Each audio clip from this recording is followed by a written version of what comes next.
Kisah sedih seorang wanita yang dicampakkan setelah tidur bersama dengan seorang pria yang ternyata CEO kaya raya.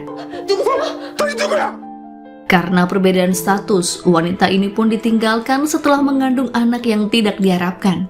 Kehamilannya pun mengubah kehidupannya secara drastis, terlebih si pria tak mau bertanggung jawab.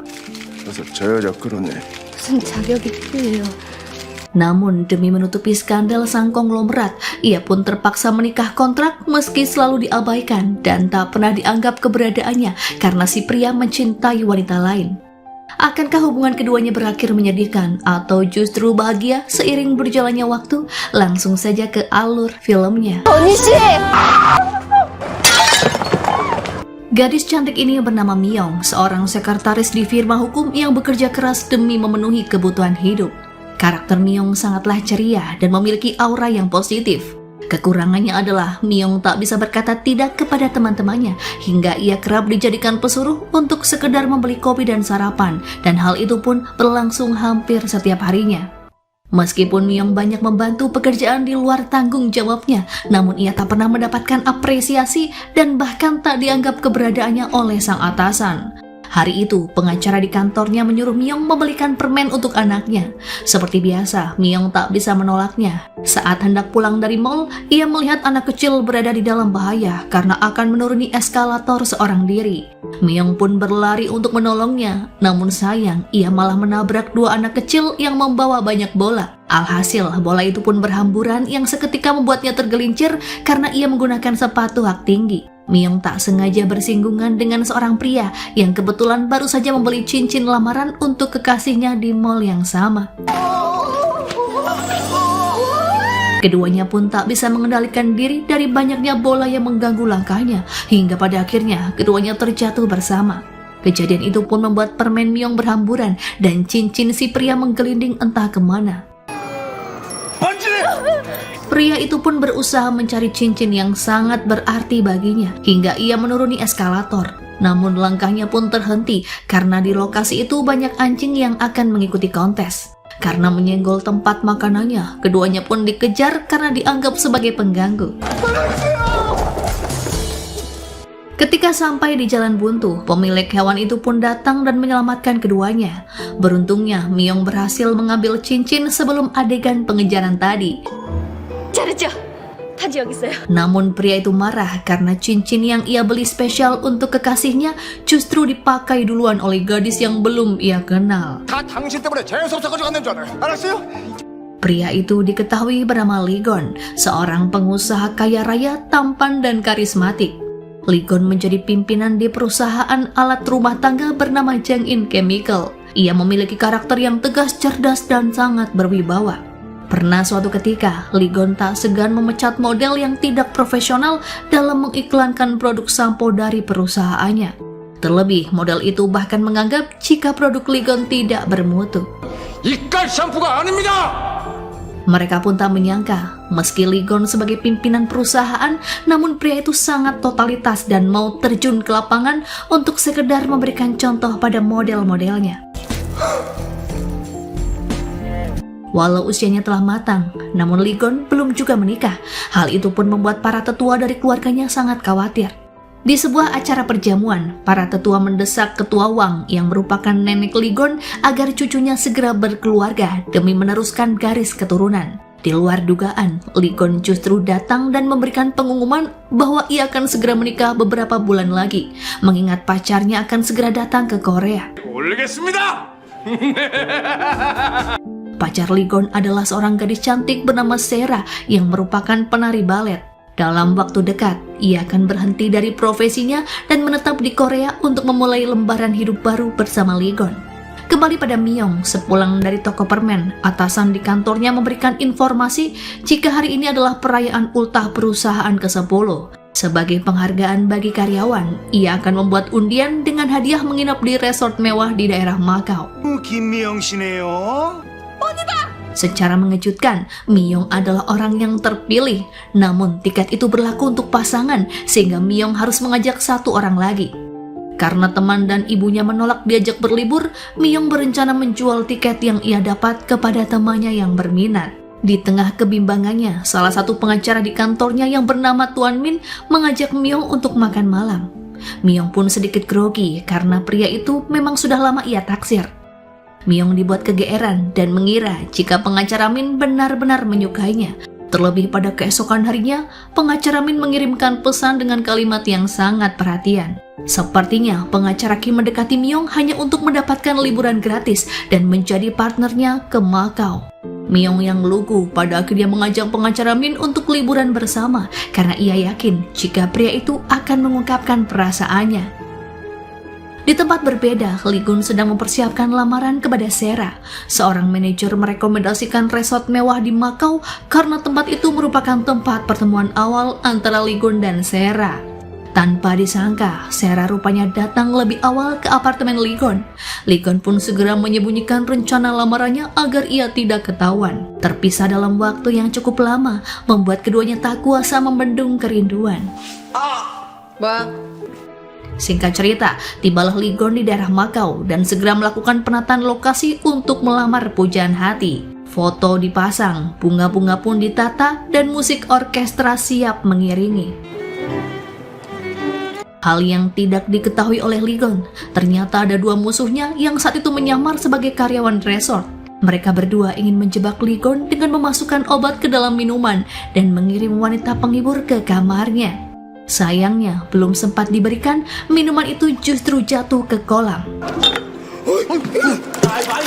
Di waktu yang bersamaan, Myong dan pengacara Min tiba di Makau. Saat tiba di resort bintang 5 yang sangatlah mewah, pengacara Min langsung menuju ke area kasino dan menyuruh Myong untuk beristirahat duluan. Di sana pengacara Min tergoda oleh seorang wanita cantik yang bernama Nona Kim. 진짜 어쩔 거야 이거. 완전 Beberapa jam menunggu, Myong berusaha mencari pengacara Min karena ia merasa tak enak badan. Ketika sedang duduk di dekat kolam, Myong mendengar seorang pria yang berbicara sendiri dengan kata-katanya yang terdengar romantis dan tulus untuk melamar kekasihnya. Tanpa sadar, Myong tiba-tiba bersin dan terdengar oleh si pria yang ternyata adalah Lee Gun. Myong yang panik berusaha untuk bersembunyi. Ia bahkan meminumnya hingga habis karena mengira jika minuman tersebut masih steril. Usai meminum miras bercampur obat pembangkit gairah, Myong merasa ada yang aneh dengan tubuhnya. Penglihatannya kabur, jalannya pun sempoyongan. Ia lalu memutuskan kembali ke kamar karena tak kunjung menemukan pengacara Min. Sementara itu, dua musuh Lee Gun terus mengikutinya hingga ke tempat spa. Di sana, mereka membayar terapis yang menangani Lee Gun, lalu memintanya untuk pergi. Salah satu dari musuh Lee Gun lantas memasukkan obat penambah gairah ke minuman yang ada di sana. Lee Gun yang sangat antusias tentang acara lamarannya pun menenggak minuman yang disodorkan tanpa menaruh rasa curiga. Usai meminum miras itu, Lee Gun baru menyadari bahwa dua terapis yang ada di dekatnya adalah Tuan Park beserta seorang rekan. Keduanya yang ketahuan segera memohon pada Lee Gun untuk membatalkan pemecatannya terhadap seluruh karyawan di pabrik sabun. Namun Lee Gun tak peduli, ia justru meninggalkan mereka sembari berjalan terhuyung-huyung. Setibanya di kamar, Lee Gun ingin tetap terjaga karena hendak menunggu Sera datang. Namun efek obat itu begitu kuat hingga Lee Gun langsung tertidur di kasur. Tak lama kemudian, dua musuh Lee Gun masuk dan membuka seluruh pakaiannya dan mengganjal pintu kamar agar wanita suruhan mereka bisa dengan leluasa masuk demi menjebak Lee Gun. Saat dua orang itu keluar, mereka tanpa sengaja membuat angka 9 di pintu kamar Lee Gun memutar ke bawah hingga menjadi angka 6. Kesalahan fatal itu membuat Myong salah masuk ke sana dalam keadaan setengah sadar. Lalu terjadilah malam penuh gairah di antara Lee Gun dan Myong. Keesokan harinya, baik Lee Gun maupun Myong sama-sama heboh dengan keadaan keduanya yang tak berbalut sehelai benang pun. Belum habis keterkejutan mereka, tiba-tiba Tuan Park dan rekannya yang ternyata adalah kakak ipar Myong masuk ke dalam sembari menyalakan kamera video. Di luar dugaan, mereka juga ikut terkejut ketika melihat Myong yang ada di balik selimut. Dua orang itu lantas kabur keluar kamar, sementara Lee Gun dan Myong sibuk merapikan diri sembari terus berdebat tentang apa yang keduanya alami. 당신 도대체 여기서 뭐 했어? 당신 누구야? 문 열어! 문 안 열어! Lee-gon terus menuduh Myung bersengkongkol dengan Tuan Park dan kakak iparnya, sementara Myung terus menyangkal karena ia memang tak tahu apa-apa. Lee-gon baru berhenti mengintimidasi Myung ketika karyawan hotel membuktikan bahwa Myung adalah tamu di kamar 2006. Lee-gon juga melihat sendiri bagaimana angka 9 di pintu kamarnya telah berputar ke bawah menjadi angka 6. Saat kembali ke kamarnya, Myung sangat terkejut mendapati wanita lain yang sedang bersama pengacara Min. Namun bukannya merasa bersalah, pria itu justru menghina Myung dan mengatainya gadis yang mudah dipakai dan dibuang. 아주 웃겨. 아니 완전 뻥이 가서. Lee-gon yang hendak mengembalikan sepatu Myung yang tertinggal di kamarnya melihat kejadian itu dan langsung naik pitam. Ia lantas membawa Myung pergi setelah membalas ucapan pengacara Min dengan kata-kata yang jauh lebih merendahkan. 넌 그냥 렉이야, 쓰레기. 너 같은 건 Melihat nasib Myung yang dicampakkan oleh orang yang dicintainya membuat Lee-gon ikut meradang. Wajar saja beberapa saat sebelumnya Lee-gon menerima pesan dari Sera bahwa kekasihnya itu tak jadi menyusulnya ke Makau. Setelah bertahun-tahun berjuang di panggung balet, Sera pada akhirnya mendapat tawaran menjadi pemeran utama. Lee-gon pun merasa dicampakkan. Ternyata bagi Sera, cinta Lee-gon tak lebih penting dari karirnya di dunia balet. Karena merasa senasib, Lee-gon akhirnya membawa Myung untuk didandani secantik mungkin oleh perias handal. Tujuannya tak lain adalah membalas dendam dan menunjukkan kepada pengacara Min bahwa Myung bukanlah catatan tempel, melainkan lem super yang bisa membuat orang terluka jika berusaha menghancurkannya. 당신이 얼마나 대단한 사람인지 보여줄 거예요. Lee-gon lalu mengajak Myung ke kasino tempat pengacara Min dan wanitanya berada. Mereka pun terlibat dalam permainan kartu di meja yang sama. Awalnya, pengacara Min selalu menang. Myung yang melihatnya lantas cemas dan takut membawa sial bagi Lee-gon. Namun Lee-gon justru terlihat santai dan terus menaikkan taruhan. Tak diduga, saat pengacara Min sudah yakin ia akan menang banyak, Lee-gon meminta Myung mendoakan chip yang dipegangnya. Lee-gon tak salah menilai bahwa Myung adalah Dewi Fortuna sejati karena setelahnya Lee-gon menang banyak hingga semua chip yang dipertaruhkan pengacara Min jatuh ke tangannya.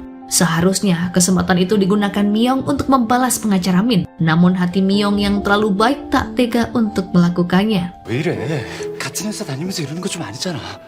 나중 Seusai berjudi di kasino, Myung dan Lee-gon mengobrol dari hati ke hati di halaman hotel. Lee-gon meminta Myung agar tidak terlalu baik kepada siapapun dan mulai memikirkan dirinya sendiri. Ia juga meminta agar Myung melupakan kejadian di malam sebelumnya. Myung pun tak keberatan karena memang merasa mereka takkan pernah bertemu lagi. Mereka pun berpisah setelah mobil jemputan Lee-gon datang. Semenjak mendengar kabar Sera meninggalkan Korea, para tetua mulai gelisah karena rencana pernikahan Lee-gon sudah pasti batal. Mereka pun mendesak ketua Wang untuk mengizinkan Lee Yong menggantikan Lee-gon jika dalam 1 tahun ke depan Lee-gon belum juga memberikan keturunan. Ketua Wang akhirnya mengizinkan Lee Yong dan ibunya tinggal bersama mereka. Lee-gon juga terpaksa membiarkannya bekerja sebagai asisten manajer di perusahaannya, meskipun penampilan Lee Yong yang tampak bodoh dan tak tahu apa-apa. 사장님이라고 불러, 이 싸가지 없는 새끼야. Kesempatan yang Lee Yong tunggu akhirnya tiba juga. Siang itu, Lee Yong melihat Lee-gon menerima paket misterius yang cukup membuatnya kesal. Sebenarnya, paket itu dikirimkan oleh Tuan Park yang mengancam akan menyebarkan video Lee-gon ketika tertangkap basah berbuat asusila di hotel. Lee-gon yang meradang lantas berniat menemui pengacaranya untuk menuntut Tuan Park. Tanpa Lee-gon sadari, disk lepas berisi videonya ternyata tertinggal di meja kantor. Kesempatan itu pun digunakan oleh Lee Yong untuk menyalin video tersebut dan menyimpannya dengan niat jahat. Ketika Lee-gon menceritakan tentang video pemerasan itu, pengacara Hong memberi saran agar tak menuntut Tuan Park karena bisa membahayakan reputasinya. Bagaimanapun, jika publik tahu video Lee-gon bersama wanita di hotel, citranya pasti akan tercemar dan berdampak dengan keberlangsungan perusahaan. Hong pun meminta Lee-gon agar bernegosiasi langsung dengan orang-orang di pabrik sabun, alih-alih memenjarakan mereka. 그 사람들은 절 싫어하거든요. Sementara itu, Myung yang tengah bekerja baru menyadari kejanggalan dalam tubuhnya ketika temannya meminta bantalan hangat karena kram datang bulan. Myung pun mulai menghitung kapan terakhir kali ia menstruasi dan pada akhirnya memutuskan untuk membeli alat tes kehamilan. Garis 2 yang terpampang jelas di tespek membuat Myung merasa gelisah. Sebenarnya, ia sempat beberapa kali bertemu dengan Lee Gun, namun ia sengaja tak ingin memberitahu tentang kabar kehamilannya. Terlebih saat itu, Lee Gun berkata telah kembali bersama Sera. Rasa bersalah membawa Myung pergi ke gereja. Dalam bilik pengakuan dosa, Myung menceritakan kehamilannya pada seorang pria yang dikiranya pastor. Pria itu tak menyangkal, melainkan terus mendengarkan keresahan Myung. Si pria di dalam bilik itu bernama Daniel, seorang desainer terkenal asal Amerika.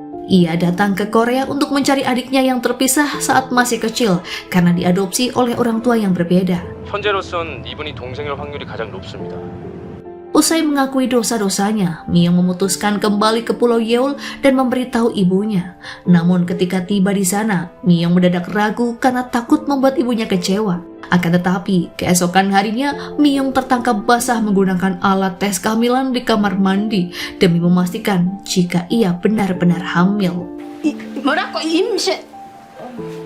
Ibu mana yang tak marah jika mengetahui anak gadisnya tiba-tiba hamil tanpa suami? Terlebih lagi, Myung bersikeras menyembunyikan jati diri pria yang dimaksud, bahkan menyebutnya sudah meninggal. Namun kakak-kakak Myung tak percaya dan terus mendesaknya. Melihat Myung diinterogasi oleh keluarganya, kakak iparnya yang bernama Tuan Choi yang juga memasukkan obat penambah gairah ke minuman Myung segera melerai mereka. Choi lantas memberitahu siapakah pria yang telah menghamili adiknya. Suatu kebetulan saat itu Lee Gun tengah bernegosiasi di pulau tersebut. Terlebih Lee Gun juga datang ke restoran milik Ibu Myung bersama para karyawan pabrik untuk makan bersama. Melihat kedatangan Lee Gun, Ibu Myung naik pitam dan lantas memaksa Myung untuk memberitahu sendiri tentang kehamilannya pada pria itu. Mendengar pengakuan Myung, Lee Gun hampir tak sadarkan diri. Ia pun diseret ke rumah keluarga Myung untuk diinterogasi. Ibu Myung memaksanya untuk menghubungi sang nenek. 저쪽 집에 전화해라. 내 번호 앞에서. Di waktu yang bersamaan, nenek Lee Gun sebenarnya hampir pingsan ketika melihat video Lee Gun tertangkap basah di hotel bersama wanita selain Sera. Tentu saja, Yong yang memperlihatkan video itu kepada neneknya dengan maksud agar Lee Gun segera diturunkan dari tahta pewaris. Namun yang terjadi justru di luar dugaan. Saat Lee Gun menelpon, Ibu Myung mengambil alih ponsel dan langsung memberitahu kepada Ketua Wang jika Lee Gun telah menghamili putrinya. 되게 손주가 임신시킨 우리 집 귀한 딸 이름입니다. Ketua Wang awalnya sangat terkejut, namun tak lama kemudian ia tersenyum lebar. Bagaimana tidak, Lee Gun akhirnya memberinya cucu pewaris dan artinya ia bisa terus menjadi pimpinan Jangin Chemical. Ketua Wang meminta Ibu Myung untuk menjaga Lee Gun sampai esok pagi karena ia akan datang langsung ke Pulau Yeol dan bertanggung jawab. Berusaha menuruti permintaan Ketua Wang, Ibu Myung pun mengurung Lee Gun dan Myung di dalam sebuah gudang. Myung yang memiliki hati selemut kapas terus-menerus meminta maaf karena membuat Lee Gun terlibat masalah dan menjadi bulan-bulanan ibunya. Sedari kecil, ia memang tak tega jika melihat orang lain kesusahan. Myung juga sudah memutuskan tak akan membiarkan anaknya lahir dalam keadaan yang tidak diinginkan. Ia tak mau kehadiran sang anak nantinya akan menjadi beban untuk hubungan Lee Gun dan Sera. 이미 결혼하고 싶은 여자친구 있으시잖아요. Lee Gun pun meminta maaf karena ia merasa juga bersalah atas kehadiran janin itu. Ia meminta Myung pergi ke rumah sakit bersamanya karena tak ingin Myung melewati hal berat seorang diri. Namun ketika Lee Gun membuka mata, Myung sudah tak ada di sampingnya. Ia lantas menemui keluarga Myung dan memberitahu bahwa Myung nekat akan menggugurkan kandungannya. Mendengar hal tersebut, keluarga Myung dibuat panik. Mereka lantas menyewa perahu untuk segera mencari Myung ke semua rumah sakit di sekitar pulau. Sementara itu di rumah sakit, Myung bertemu dengan Daniel dan masih mengiranya sebagai pastor. Daniel yang langsung teringat pengakuan Myung di gereja, segera mengajaknya mengobrol dan menasehatinya agar memikirkan kembali tentang keputusannya itu. Namun tekad Myung sudah bulat, ia tak ingin anaknya menderita karena lahir bukan atas dasar cinta. Myung juga meminta Daniel berdoa bersamanya sebelum akhirnya keduanya berpisah dengan tujuan masing-masing. 좋은 곳으로 갈 수 있도록 해주세요. Ternyata Daniel datang ke rumah sakit itu untuk memastikan seseorang yang diperkirakan sebagai adik kandungnya yang terpisah ketika mereka masih kecil. Nama adik Daniel ketika kecil juga Kim Mi-young. Namun setelah memastikan luka bakar di punggung gadis yang ditemuinya, Daniel sadar jika gadis itu bukanlah Kim Mi-young yang sedang ia cari. Kembali pada Lee-gon yang datang tepat waktu ketika Mi-young sedang diperiksa oleh dokter. Saat mendengar detak jantung janin dalam perut Mi-young, Lee-gon sempat terpaku sejenak. Namun Mi-young tetap memutuskan untuk menghilangkan janin itu alih-alih mempertahankannya. Formulir tindakan telah ditandatangani. Mi-young pun sudah berada di dalam ruang operasi. Namun Lee-gon gelisah sembari menatap foto USG janin di perut Mi-young. Setelah menimbang-nimbang, Lee-gon akhirnya segera ke ruang operasi dan meminta Mi-young untuk menghentikan tindakannya. 안돼. 김영 씨, 빨리 일어나요. Saat Lee-gon dan Mi-young keluar dari rumah sakit, ibu dan sang kakak pun sudah menyusulnya. Bahkan ketua Wang juga datang hampir bersamaan dengan mereka. Lee-gon lantas menjadi bulan-bulanan ibu Mi-young beserta sang nenek. Mereka mengira Lee-gon membiarkan Mi-young melenyapkan anak dalam kandungannya. Karena merasa tersudut, Lee-gon lantas mengumumkan di depan keluarga Mi-young dan neneknya bahwa ia menginginkan anak itu. Bagi Lee-gon, menginginkan bayinya bukan berarti harus menikahi ibunya. Namun pendapat itu ditentang keras oleh ibu Mi-young. Begitupun dengan ketua Wang. Mi-young pun tak mau Lee-gon menikahinya tanpa dasar cinta. Ibunya pun berkata jika menyetujui apapun keputusan Mi-young. 모국국이 결혼은 못 하겠고 아는 갖고 싶고. Ucapan Mi-young membuat Lee-gon termenung. Tak mudah menerima wanita lain dalam hidupnya karena ia masih mencintai Sera. Namun ia juga tak tega untuk membiarkan Mi-young melahirkan dan membesarkan anaknya sendirian. Dengan penuh pertimbangan, Lee-gon akhirnya menemui Mi-young dan memintanya untuk menikah. Di depan keluarga dan orang-orang di Pulau Yeol, Lee-gon dan Mi-young mengikat janji suci pernikahan. Meskipun serba mendadak, pernikahan mereka berjalan lancar dan hikmat. Cincin yang dulu hendak digunakan Lee-gon untuk melamar Sera pada akhirnya tersemat kembali di jari Mi-young. Kendati Mi-young menikah dengan Lee-gon karena kecelakaan, ketua Wang sangat menyukai Mi-young dan langsung memanggilnya dengan sebutan cucu menantu. Sebelum kembali ke Seoul, ketua Wang berpesan Mi-young segera pindah ke rumah mereka. Ia juga akan menyiapkan kamar bagus untuk gadis itu. Usai pernikahannya dengan Mi-young, Lee-gon tak bisa tidur nyenyak. Terlebih sebelum mengikat janji, Lee-gon sempat menghubungi Sera dengan tujuan memberitahu jika ia akan menikah. Namun mendengar Sera yang amat antusias, Lee-gon mengurungkan niatannya. Terlebih saat itu, Sera juga akan tampil untuk pertama kalinya sebagai penari utama. Lee-gon khawatir jika ia memberitahu semuanya, Sera akan gagal dalam penampilannya. 내가 건전하를 얼마나 기다렸는 줄 알아? Ditemani oleh Tuan Tak, dalam keadaan mabuk berat, Lee-gon terus mengoceh tentang nasibnya yang tiba-tiba harus menikah dengan wanita asing yang baru dikenalnya. Semua orang bahagia kecuali dirinya sendiri. Tuan Tak yang merasa prihatin lantas mengalihkan perhatian Lee-gon dengan kado pernikahan yang diberikan oleh Tuan Park. Tuan Tak membuka kado itu dan menemukan sekaleng obat penambah gairah. Spontan saja Lee-gon langsung teringat tentang miras yang ditenggaknya ketika di Makau. Dalam sekejap, pemikirannya tentang Mi-young pun berubah. Ia menduga Mi-young ikut ambil peran dalam usaha Tuan Park untuk menjebaknya. Pemikiran itu pun membuatnya depresi hingga berkonsultasi dengan seorang psikiater. Lee-gon benar-benar marah dan tak bisa menerima semua kesialan yang menimpanya. 다 내 책임인 줄 알았어요. Sementara itu, Mi-young telah kembali ke Seoul dan dijemput oleh Tuan Tak ke rumah Tuan Wang tanpa mengetahui kemarahan Lee-gon padanya. Tak ada wanita yang ingin diperlakukan seperti hama, namun itulah yang terjadi pada Mi-young. Ketua Wang memang sangat menyukainya, karena tahu bahwa Mi-young adalah gadis yang baik, namun tidak dengan Lee-gon. Pria itu tak mau tidur satu ranjang dengan Mi-young dan malah membiarkannya tidur di sofa. Ditambah lagi, Lee-gon melarang Mi-young memperhatikannya atau bersikap layaknya seorang pasangan. Bagi Lee-gon, hanya ada satu wanita yang ia cintai, yang tak lain adalah Sera. 다 알겠지만 한 번 더 얘기할게요.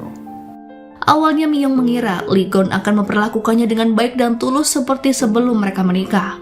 Mi-young bahkan rela keluar dari pekerjaan sesuai saran dari keluarga Lee-gon. Pengacara Hong yang sudah tahu dengan nasib pernikahan Mi-young selanjutnya dibuat prihatin dan memintanya agar menghubungi firma hukum jika suatu saat ada masalah.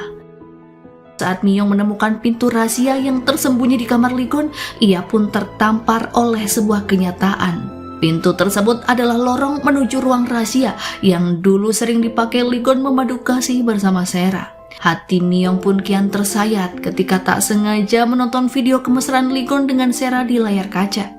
Mereka begitu saling mencintai dan mengagumi satu sama lain yang membuat Miyong kembali didera rasa bersalah. 천사님은 처음 본다 정말. 아이 가지마. 아이고.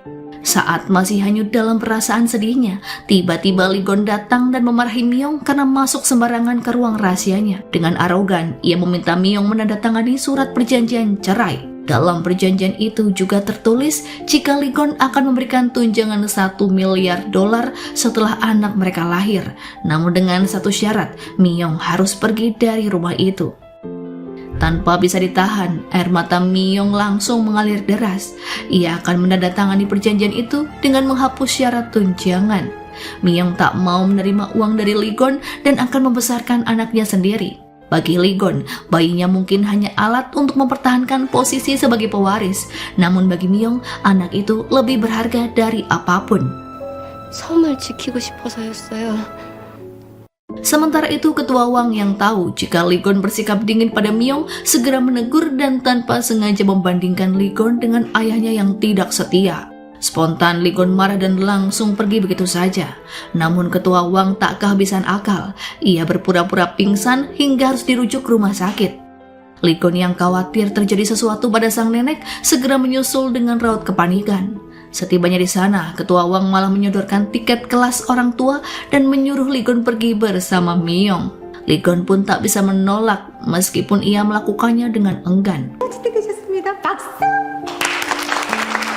Sebenarnya, Lee-gon tak ingin menyalahkan Miyong sepenuhnya, namun kekesalannya kepada Tuan Pak membuatnya terus-terusan mencari pelampiasan. Dendam membara dalam hati Lee-gon membuatnya menjual pabrik sabun di Pulau Yeol kepada seorang rekan bisnis lain yang sebelumnya sama-sama menginginkan pabrik itu.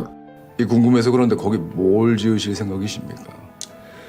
Di lain sisi, ibu tiri Lee-gon menemui salah satu tetua dan mengutarakan asumsinya bahwa pernikahan Lee-gon dan Miyong hanya pura-pura, begitupun dengan kehamilannya. Ia juga menyogok tetua itu agar membantunya menggeser tahta Lee-gon untuk Yong. Sang tetua pun menyanggupi dan meminta mereka untuk menemukan bukti valid tentang adanya pernikahan palsu. Usai kelas orang tua, Miyong dan Lee-gon berpisah. Miyong yang lapar lantas makan seorang diri dan bertemu dengan Daniel. Daniel lalu meminta Miyong untuk ikut ke kafenya yang baru. Di sana, setelah Miyong membantu Daniel merapikan perabotan kue, mereka pun saling mengobrol. Karena terbawa suasana, tanpa sadar, Miyong menceritakan segala keresahannya kepada Daniel yang masih mengaku jika dirinya seorang pastor. Daniel sendiri merasa dekat dengan Miyong karena mengingatkannya pada sang adik yang masih belum ditemukan. 귀여운 여동생이 생긴 것 같아서 정말 좋아요. Hari pun sudah malam, Daniel mengantar Miyong pulang ke rumahnya. Saat Miyong berhenti di depan sebuah rumah dan berkata bahwa itu adalah rumahnya, Daniel sangat terkejut dan tak menyangka jika suami Miyong adalah Lee-gon. Di waktu yang bersamaan, Lee-gon yang baru pulang dari kantor memergoki Miyong dan Daniel di depan rumahnya. Daniel sebenarnya sudah mengenal Lee-gon lantaran ia telah kenal dekat dengan keluarga ketua Wang. Namun Lee-gon tak mengenal Daniel. Kehadiran Daniel di malam itu membuat hati Lee-gon terusik. Terlebih sebelum pergi, Daniel berkata agar Miyong tak sungkan untuk menghubunginya jika membutuhkan sesuatu. 무슨 일 생기면 나한테 꼭 연락하고요. 알았죠? Berani-beraninya seorang pria berpesan demikian kepada istri orang dan bahkan di depan suaminya. Sementara itu, setelah berpikir matang, Miyong meminta Lee-gon untuk memberinya waktu terkait penandatanganan perjanjian cerai. Ia masih berpikir akan merawat bayinya sendiri alih-alih meninggalkannya bersama Lee-gon. Namun Miyong juga berkata, mungkin suatu hari nanti ia akan berubah pikiran setelah yakin siapa yang benar-benar dibutuhkan oleh anaknya. Sementara bagi Lee-gon, baik saat ini maupun 10 bulan mendatang, mereka akan tetap bercerai apapun yang terjadi. Keesokan harinya, Miyong datang ke kelas orang tua lagi seorang diri. Saat instruktur memberi tugas para suami untuk menjahit baju lampin, Miyong berniat menjahitnya sendiri karena berpikir Lee-gon tak akan meluangkan waktu untuk kelas itu. Ternyata dugaannya salah. Di tengah keheranan sang instruktur, Lee-gon tiba-tiba muncul dengan tawa khasnya yang menggelegar.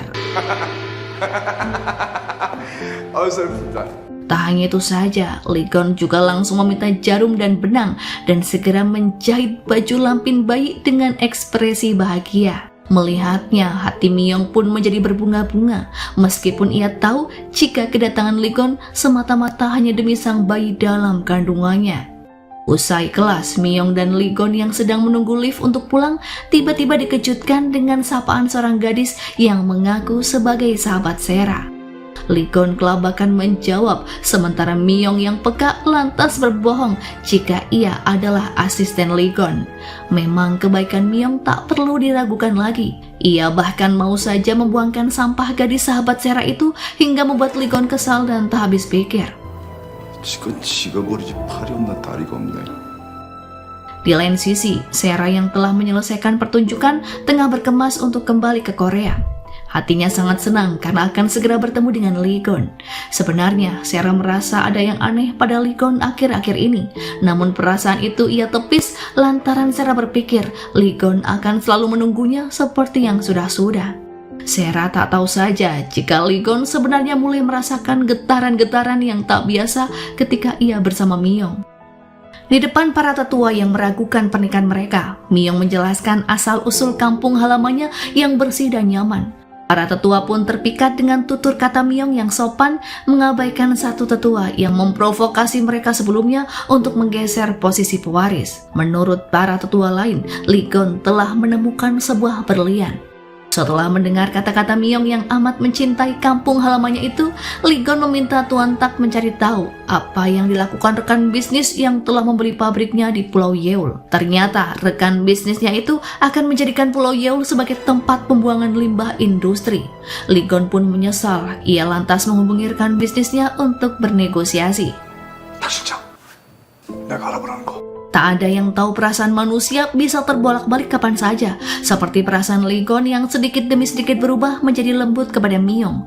Padahal sebelumnya, hatinya hanya dipenuhi kekesalan dan amarah. Mungkin karena sering bersama, Ligon pun menjadi lebih perhatian kepada Miyong. Ia bahkan bersedia ikut menari dan bernyanyi bersama dengan warga di Pulau Yeol ketika rombongan Ibu Miyong datang ke Seoul. Miyong sendiri tak menyangka jika Ligon akan meluangkan waktu untuk bersenang-senang bersama mereka. Meskipun pemarah dan kadang bersikap dingin, Ligon sebenarnya adalah pria yang baik dan pengertian. Melihat ketulusan Ligon, Ibu Miyong menjadi tenang, lantaran sebelumnya ia mengira jika Ligon pernah menyiksa Miyong. Dengan tulus pula, Ibu Miyong merentangkan tangan untuk memeluk Ligon dan memintanya menganggap Ibu Miyong sebagai ibunya sendiri. 그래, 내도 네 엄마라고 생각해라. Hati Ligon pun terasa hangat karena pelukan itu. Sudah lama ia tak merasakan kasih sayang seorang ibu dan Ibu Miyong membuatnya seperti menemukan sesuatu yang telah lama hilang dalam dirinya. Demi Miyong dan sang ibu serta demi Pulau Yeol yang indah dan bersih, Ligon akhirnya rela membayar denda pembatalan kesepakatan dengan rekan bisnisnya itu. Tak akan mungkin ia tega membuat Miyong dan para warga Yeol bersedih karena keputusannya yang konyol tempo hari. Dengan wajah penuh kelegaan dan kesadaran penuh, Ligon memakai kembali cincin pernikahan yang sebelumnya ia lepaskan. Di tempat pameran karya seni Daniel, Miyong yang datang atas undangan pria itu tiba-tiba menerima pesan misterius yang berisi bukti penjualan pabrik sabun di Pulau Yeol yang akan dijadikan tempat pembuangan limbah. Miyong pun sangat terkejut dan gemetaran. Daniel yang melihat hal itu pun lantas mendekat dan bertanya apakah yang terjadi. Miyong pun menceritakan masalahnya sembari berlinang air mata. Miyong juga dibuat bingung, sebenarnya Ligon ini orang seperti apa. Di waktu yang bersamaan, Daniel melihat Ligon datang. Sebuah rencana pun terbesit di benak Daniel saat Miyong hendak berlalu. Pria mana yang tak marah ketika istrinya dipeluk oleh laki-laki lain? Ini bukan hanya soal cinta, namun juga harga diri.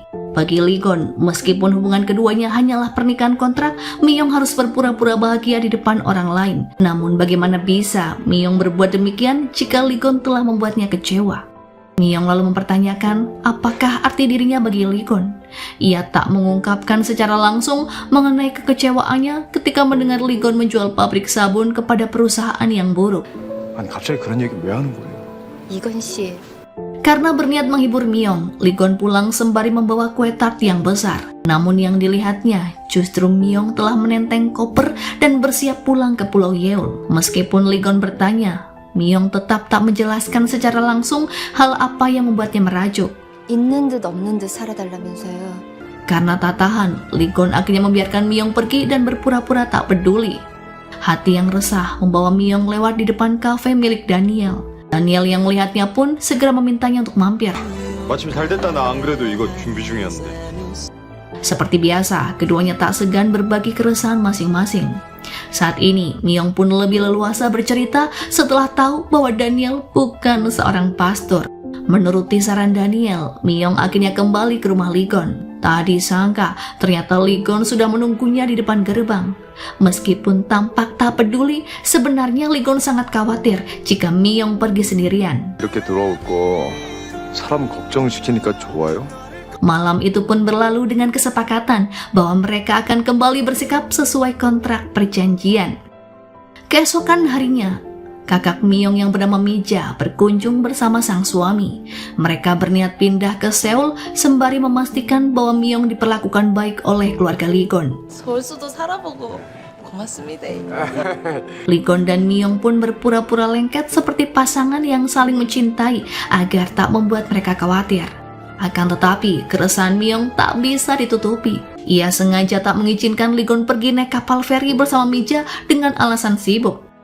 Meskipun demikian, Lee-gon akhirnya tetap menyusul karena tak bisa membiarkan Myong tampak menyedihkan di depan kakaknya. Di kapal itu, Myong akhirnya bicara tentang penjualan pabrik sabun dan tempat pembuangan limbah.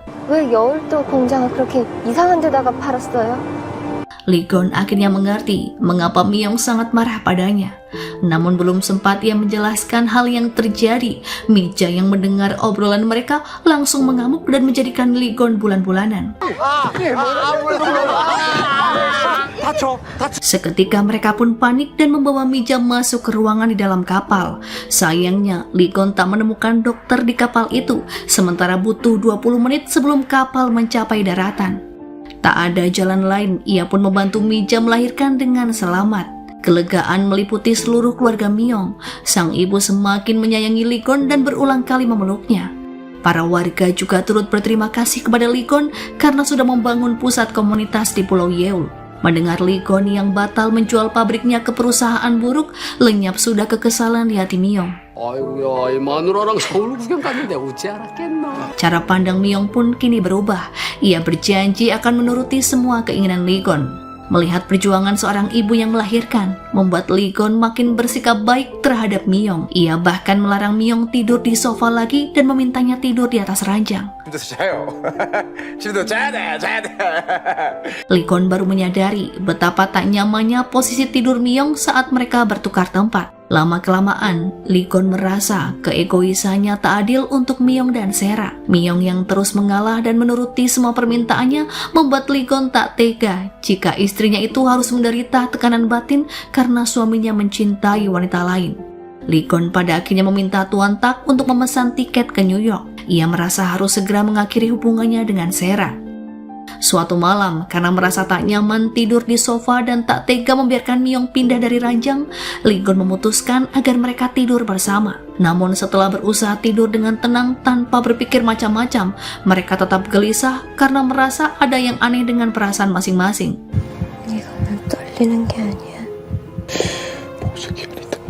Ketika Myong pamit untuk pindah, tiba-tiba saja Lee-gon menariknya dalam pelukan dan menyentuh wajah Myong seolah akan menciumnya. Tak ada yang bisa menolak takdir seperti Lee-gon yang tak mampu menolak pesona Myong. Ketika istrinya tengah terlelap, Lee-gon memandangi sembari menepuk-nepuk bahunya layaknya menidurkan bayi. Ia telah memantapkan diri untuk sepenuhnya menjadi milik Myong. Keesokan harinya, usai mengikuti kelas orang tua dan makan bersama, Lee-gon mengajak Myong berkunjung ke kantornya. Seluruh karyawan pun memandangi mereka hingga Myong tertunduk malu dan menolak berjalan berdampingan. Menyadari hal tersebut, Lee-gon lantas menggandeng tangan Myong dan memintanya untuk percaya diri sebagai istri seorang presdir. 미영 씨는 이제 포스트잇이 아니에요.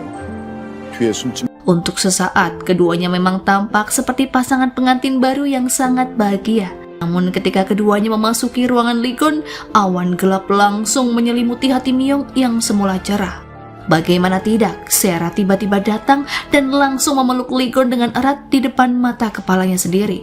Saking bahagianya, Sera baru menyadari jika di ruangan tersebut ada orang lain bersama Ligon. Sebenarnya, Ligon ingin langsung memperkenalkan Myung sebagai istrinya, namun wanita itu segera menyela ucapannya dan mengaku sebagai asisten pribadi Ketua Wang.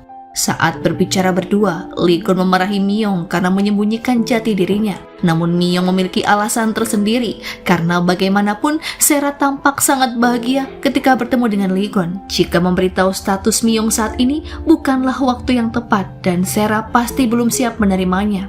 Ligon pun setuju dengan alasan Myung dan lantas kembali menemui Sera dengan tawa yang ia buat-buat. Situasi ini tak mudah bagi Ligon.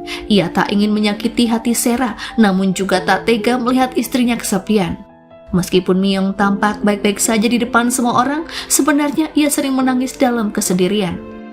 Sementara Ligon dan Myung menghadapi rumitnya perasaan mereka, di luar sana rumor keji berhembus dengan kencang.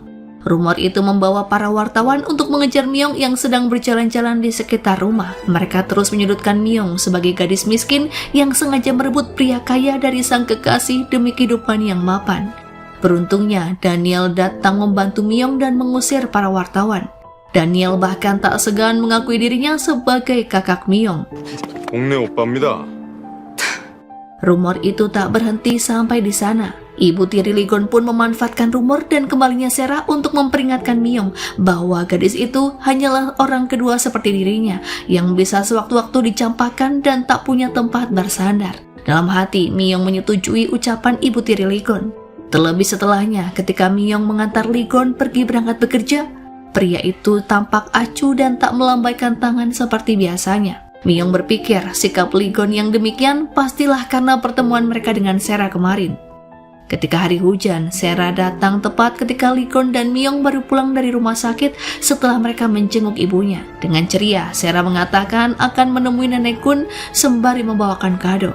Karena tak ingin terus-menerus membohongi Sera, Ligon akhirnya memberitahu bahwa dirinya sudah menikah dengan Myung sebagai istri sekaligus ibu dari anaknya yang akan lahir. Tentu saja Sera tak percaya dan menganggap Ligon hanya bercanda. Namun ketika mendengar permintaan maaf dari Myung, Sera pun sadar jika Ligon serius dengan ucapannya.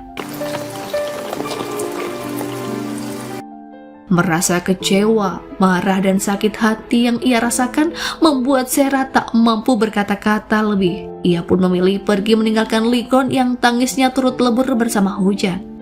Dalam kesendiriannya, Ligon hanya bisa menangis mengenang kebersamaannya dengan Sera. Di lain tempat, Myung pun menangis karena menyadari Ligon dan Sera masih saling mencintai. Untuk menepis rumor, Ketua Wang mengajak Myung ke perkumpulan kelas atas. Di sana, nenek Ligon memperkenalkannya sebagai cucu menantu, istri sang Presdirjangin Chemical. Awalnya orang-orang memuji kecantikan Myung, namun ketika Ketua Wang meninggalkannya karena ada urusan, tamu-tamu itu merundungnya dengan sebutan wanita yang tak tahu malu. Seolah belum cukup, teman Sera yang pernah bertemu dengannya saat bersama Ligon malah menyiram wajah Myung dengan minuman. Kehadiran Byung Chul pun turut menambah rasa sesak di dada Myung. Mantan teman kencannya itu tega mempermalukan Myung di depan para tamu dengan membeberkan masa lalunya sebagai karyawan rendahan di sebuah firma hukum.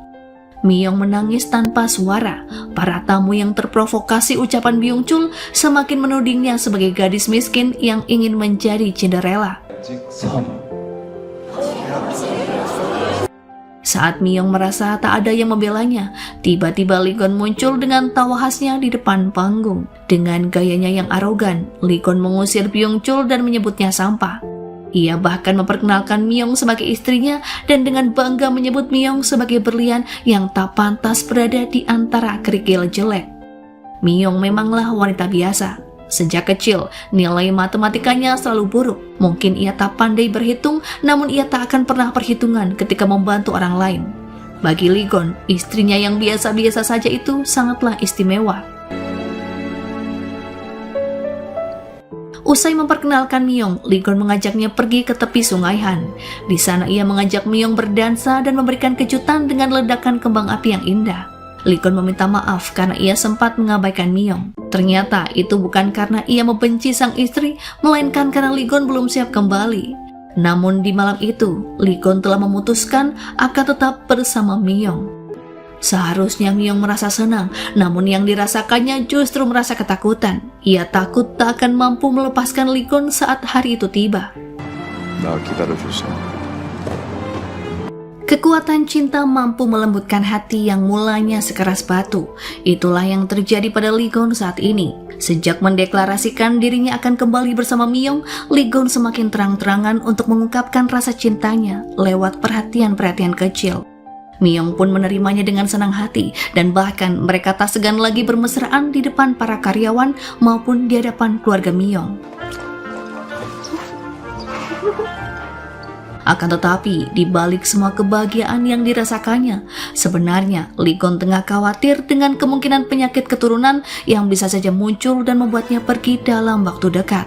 Pasalnya, para pria di keluarga Lee Gon meninggal di usia 30-an. Lee Gon menceritakan keresahannya pada Dokter Octopus bahwa ia ingin hidup setidaknya sampai anaknya berusia 20 tahun.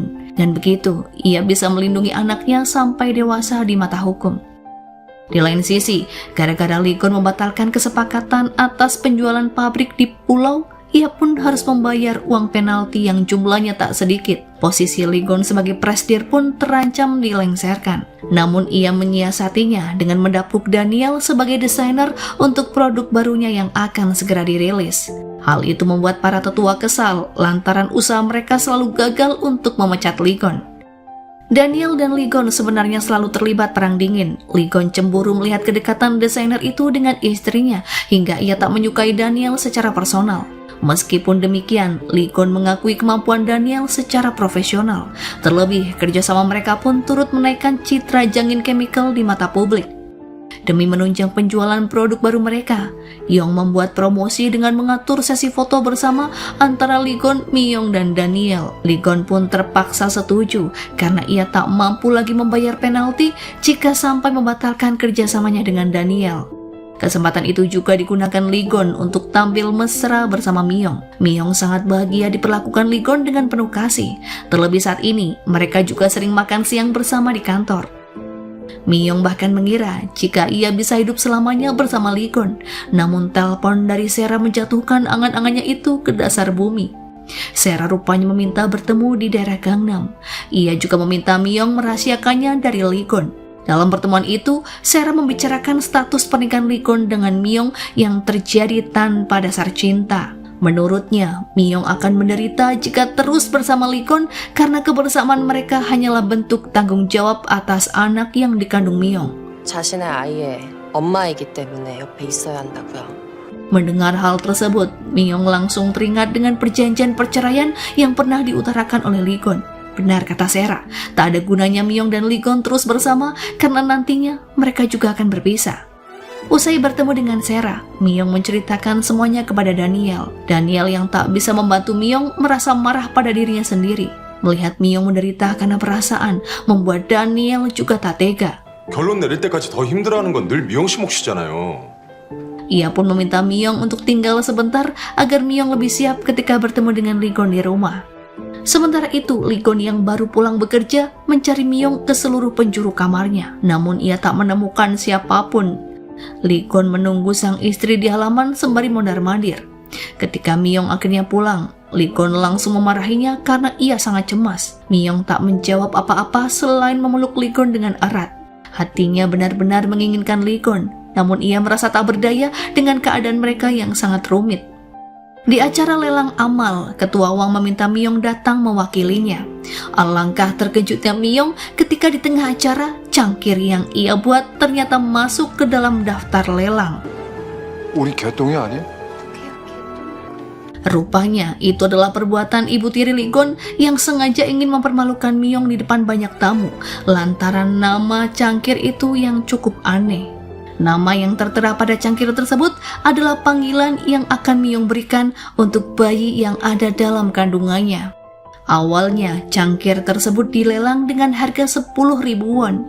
Tentu saja tak ada yang mau menawarnya lagi karena bagi mereka itu hanyalah cangkir biasa. Namun ketika Daniel menawarnya dengan harga 1 juta won dan memberikan penjelasan singkat tentang seni yang melibatkan emosi, peserta lelang mulai berani menawar dengan harga yang tinggi. Lee Gon pun tak mau kalah dan turut menaikkan tawaran untuk mengungguli Daniel. Myung yang melihatnya pun merasa tak nyaman karena persaingan antara Lee Gon dan Daniel tampak sangat kentara di depan para peserta.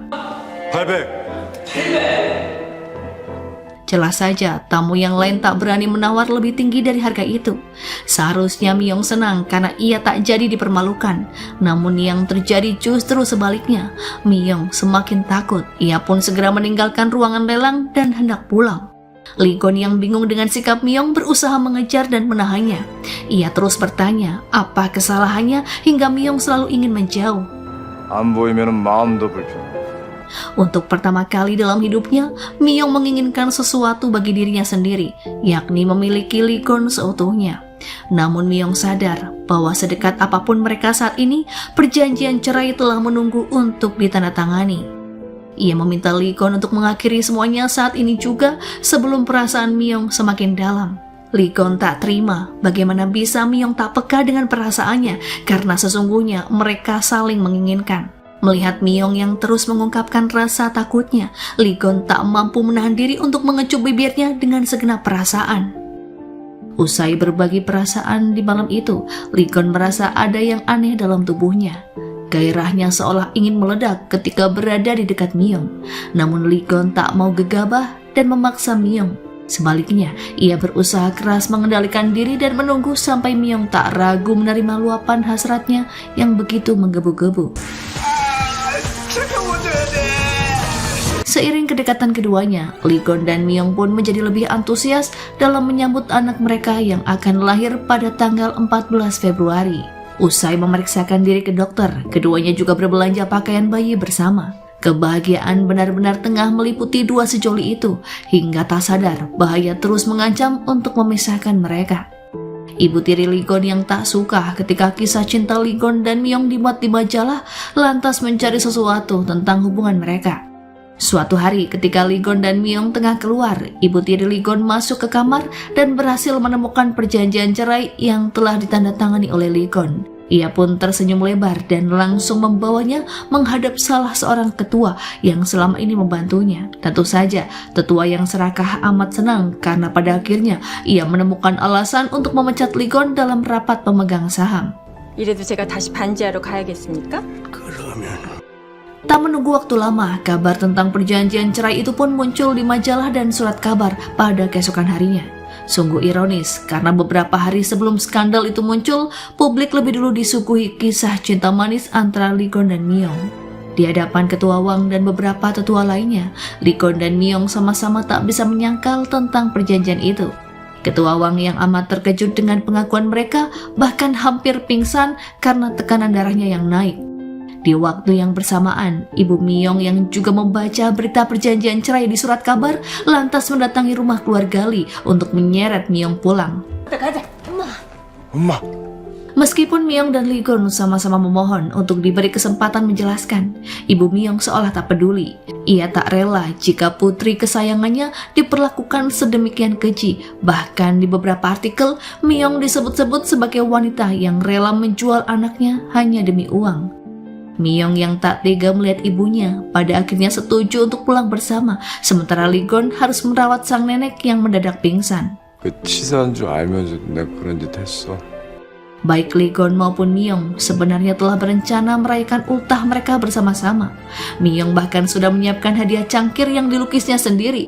Sementara Lee Gon sudah memesan tempat di restoran mewah untuk makan malam romantis. Dalam keadaan kacau, Lee Gon masih ingin menempati janjinya untuk merayakan ultah bersama. Ia juga menyuruh Tuan Tak menyusun rencana agar Myung bisa menyelinap keluar dari rumah tanpa dikejar wartawan yang terus mengganggunya. Sementara Lee Gon sendiri juga melakukan penyamaran untuk hal yang sama. Myung memang berhasil menjalankan misi, namun saat Lee Gon dalam perjalanan untuk menemui Myung, Tuan Tak mendapat kabar bahwa para pemegang saham sedang rapat darurat dengan agenda pemecatan Lee Gon sebagai presiden. Tuan Tak memutar balik kemudi untuk menuju ke perusahaan, namun Lee Gon bersikeras ingin menemui Myung hanya demi mengucapkan selamat ulang tahun. Sementara itu, Daniel yang melihat berita tentang Lee Gon dan Myung terlihat termenung. Mengapa skandal perjanjian cerai itu muncul bertepatan dengan hari ultah mereka? Daniel mungkin tak peduli dengan Lee Gon, namun ia sangat mencemaskan Myung. Ia pun segera menghubungi dan bertanya di manakah Myung saat ini berada. 예, 다니엘 씨. Di lain sisi, Sera yang kehilangan semangat sejak perpisahannya dengan Lee Gon seperti mendapat angin segar ketika temannya menunjukkan artikel skandal yang mengguncang pernikahan Lee Gon di internet. Sera pun langsung memesan tiket ke Korea. Ia ingin menggunakan kesempatan itu untuk merebut Lee Gon kembali. Tak jauh berbeda dengan Sera, Daniel yang cemas akhirnya datang ke tempat yang disebutkan oleh Myung. Dari kejauhan, Daniel melihat Myung terkantuk-kantuk sembari menunggu Lee Gon datang. Awalnya, ia tak ingin mendekat dan hanya menelpon untuk mendengar sendiri bagaimanakah keadaan Myung. Namun di luar dugaan, Myung menjawab jika dirinya baik-baik saja dan akan makan malam bersama Lee Gon. Karena tak tahan lagi, Daniel pun menghampiri Myung dan bertanya mengapa Myung masih mengharapkan pria yang selalu menyakitinya. Myung masih tak mengerti dengan maksud Daniel, hingga pada akhirnya Daniel pun mengatakan perasaannya yang sesungguhnya, bahwa ia ingin menjaga Myung bukan sebagai seorang adik. 미영 씨가 더 이상 안 그랬으면 좋겠어요. Di waktu yang bersamaan, Lee Gon yang kukuh ingin tetap menemui Myung memaksa turun dari mobilnya. Ia tak peduli lagi dengan perusahaan atau apapun. Yang ada di pikirannya saat ini hanyalah Myung seorang. Tuan Tak yang awalnya berusaha menghalangi, pada akhirnya menyerah dan membiarkan Lee Gon berjalan berlawanan arah. Namun baru beberapa langkah, Lee Gon mendadak pingsan hingga akhirnya ia dilarikan ke rumah sakit. Entah apa yang terjadi dengan Lee Gon, saat Myung masih setia menunggunya, Lee Gon justru tengah menerima perawatan intensif karena ia tak kunjung sadarkan diri. Seharusnya Myung ada bersamanya, namun takdir seolah mempermainkan mereka berdua. Saat membuka mata dan menemukan Sera di sampingnya, Lee Gon sangat antusias karena mengira lamarannya di Makau telah diterima. Lee Gon bahkan memanggil Sera dengan sebutan sayang. Meskipun merasa aneh dengan kondisi Lee Gon, Sera tetap senang karena mengira hubungan keduanya akan kembali seperti dulu. 다야. Dari pemeriksaan seorang dokter, ada kemungkinan Lee Gon mengalami gejala penyakit keturunan keluarganya, yang salah satunya adalah amnesia. Namun sang dokter belum bisa memastikan karena gejala lainnya belum muncul. Bisa jadi Lee Gon hanya amnesia karena stres dan banyak pikiran. Myung yang mendengar kabar tentang Lee Gon bergegas datang ke rumah sakit diantar oleh Daniel. Setibanya di sana, kesabaran Myung kembali diuji manakala Lee Gon tengah berpelukan dengan Sera di depan matanya. Namun tiba-tiba Lee Gon berbalik dan menyapa Myung sebagai seorang gadis cincin anjing. Ternyata Lee Gon masih ingat pertemuan pertama mereka sewaktu dikejar anjing. 나 알지. Di sebuah ruang tunggu, Sera mengajak Myung membicarakan kondisi Lee Gon. Menurutnya, mereka harus menuruti saran dokter untuk tidak memaksa Lee Gon mengingat apa yang telah terjadi, karena hal itu bisa memperburuk ingatannya. 그러고 나서부터는 계속 Keesokan harinya, Myung menemui dokter Octopus. Sang dokter pun menyarankan Myung untuk bersabar dengan kondisi suaminya. Tak diduga, tiba-tiba Lee Gon masuk ke ruangan dan menaruh curiga ketika dokter Octopus menunjukkan rekam medisnya kepada Myung.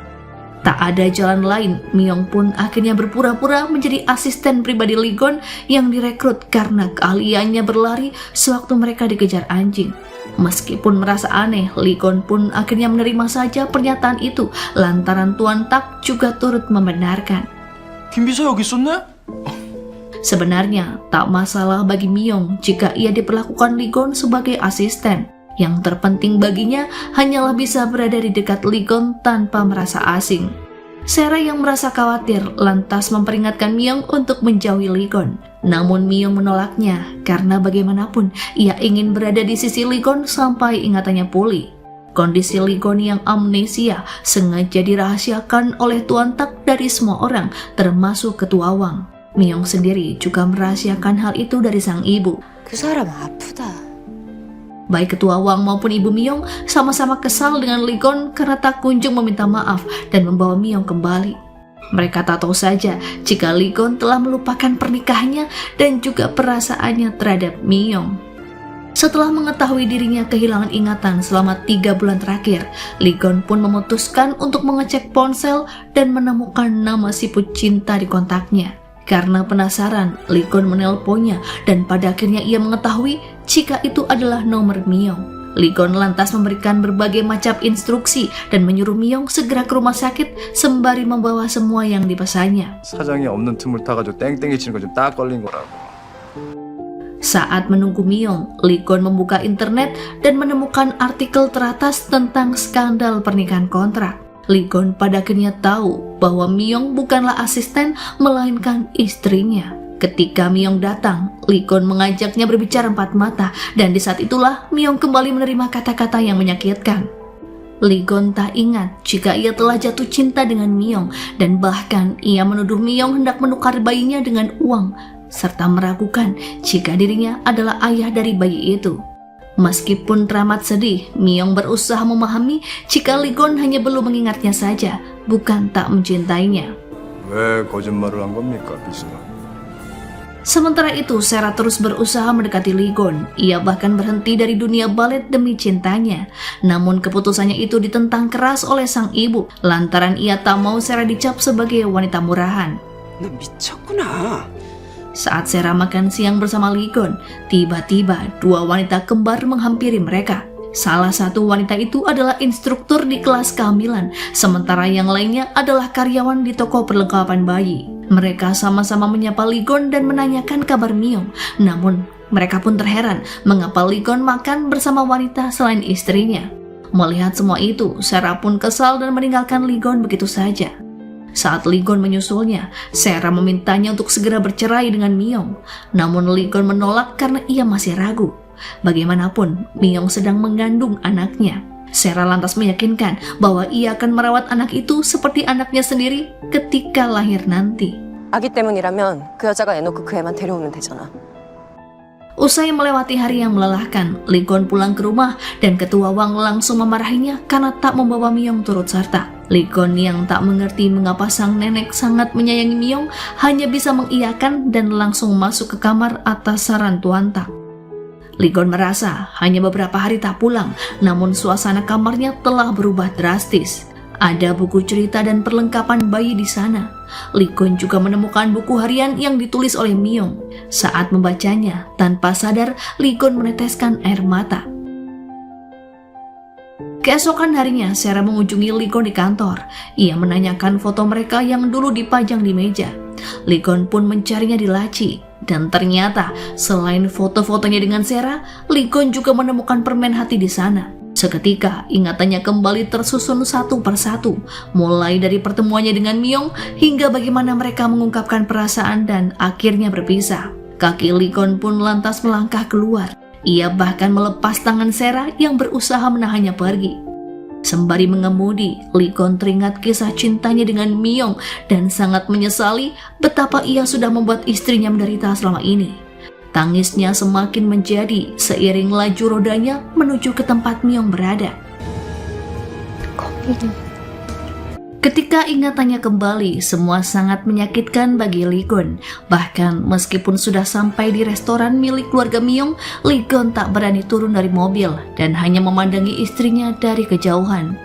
Ketakutan telah membungkus jiwanya hingga ia memutuskan untuk mengakhiri semuanya baik dengan Sera maupun dengan Myung.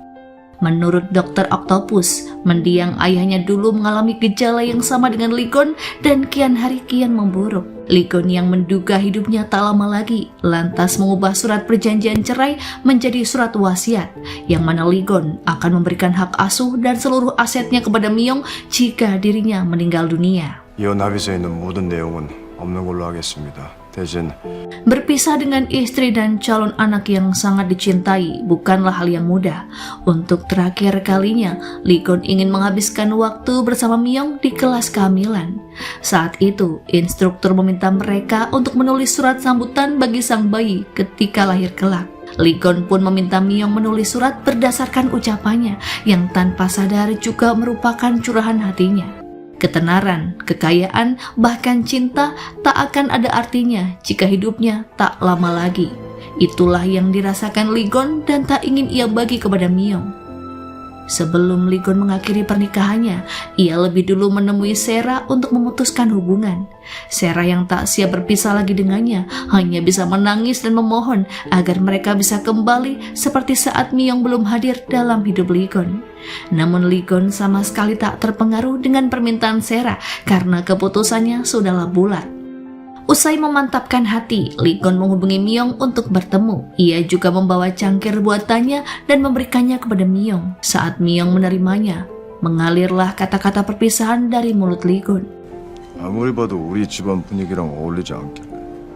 Sebelum berpisah, Ligon memberi pesan kepada Myung bahwa ia harus tetap menjadi lem super. Awalnya, Myung tak terpikirkan bahwa kata-kata Ligon menyeratkan jika ingatannya sudah kembali. Barulah saat ia sampai di seberang jalan, Myung menyadari jika Ligon pasti sudah mengingat kisah cinta mereka. Myung lantas berbalik dan memanggil Ligon, sementara Ligon memilih menguatkan diri untuk tidak menoleh ke belakang.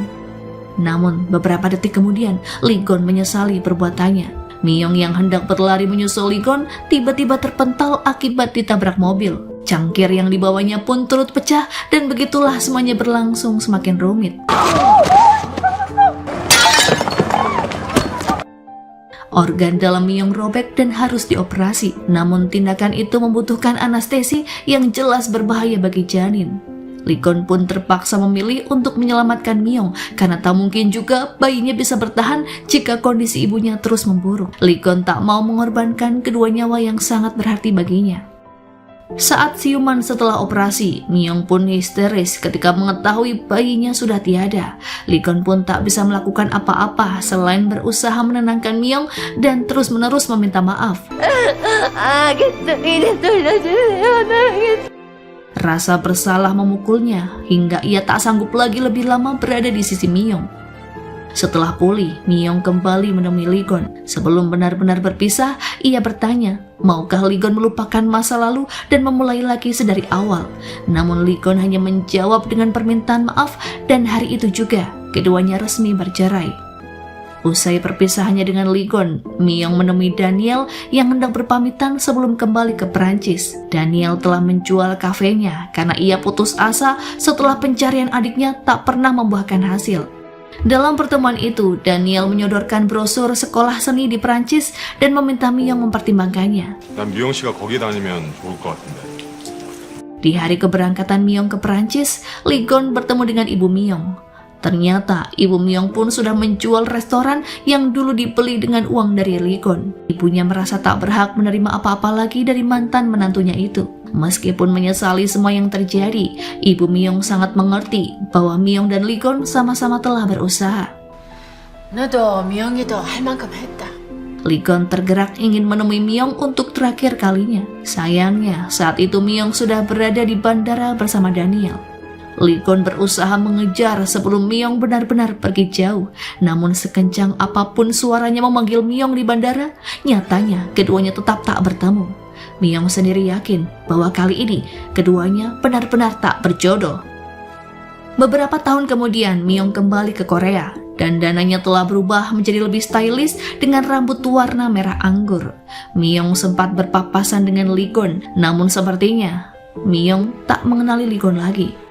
Tatapannya saat itu hanya fokus kepada Daniel yang telah menunggunya di bandara. Akan tetapi lain hal bagi Ligon. Meskipun sempat terlewat, Ligon menoleh dan seolah-olah mengenali bahwa wanita yang sebelumnya berpapasan dengannya adalah Myung. Di lain sisi, Myung telah menjelma menjadi seniman terkenal dengan nama Ellie Kim. Ia pulang ke Korea untuk mengadakan pameran lukisannya yang pertama di negeri asal. Tentu saja keberhasilan Myung tak lepas dari dukungan Daniel yang selalu ada di sisinya. Meskipun telah bersama dalam waktu yang lama, hubungan keduanya tak pernah berkembang lebih dari seorang teman. Hal serupa juga terjadi dengan Sera dan Ligon. Setelah berhenti dari balet, Sera menjadi guru tari di sebuah SMA. Keahlian dan kecantikannya yang memikat membuatnya memiliki banyak penggemar hingga ia sering menerima hadiah. Seperti di hari itu, saat Lee Gon menjemput dan mengajaknya makan siang, Sera baru saja mendapat bunga dan kado dari muridnya yang sudah lulus. Sembari mengobrol dengan Lee Gon, Sera membuka hadiahnya yang ternyata berisi seuntai kalung cantik. Saat Lee Gon tengah memasang kalung di leher Sera, Myung memasuki restoran bersama Daniel. Tak terelakkan lagi, Myung pun melihat kedekatan antara Lee Gon dan Sera dari kejauhan, sehingga ia berpikir jika keduanya telah kembali bersama.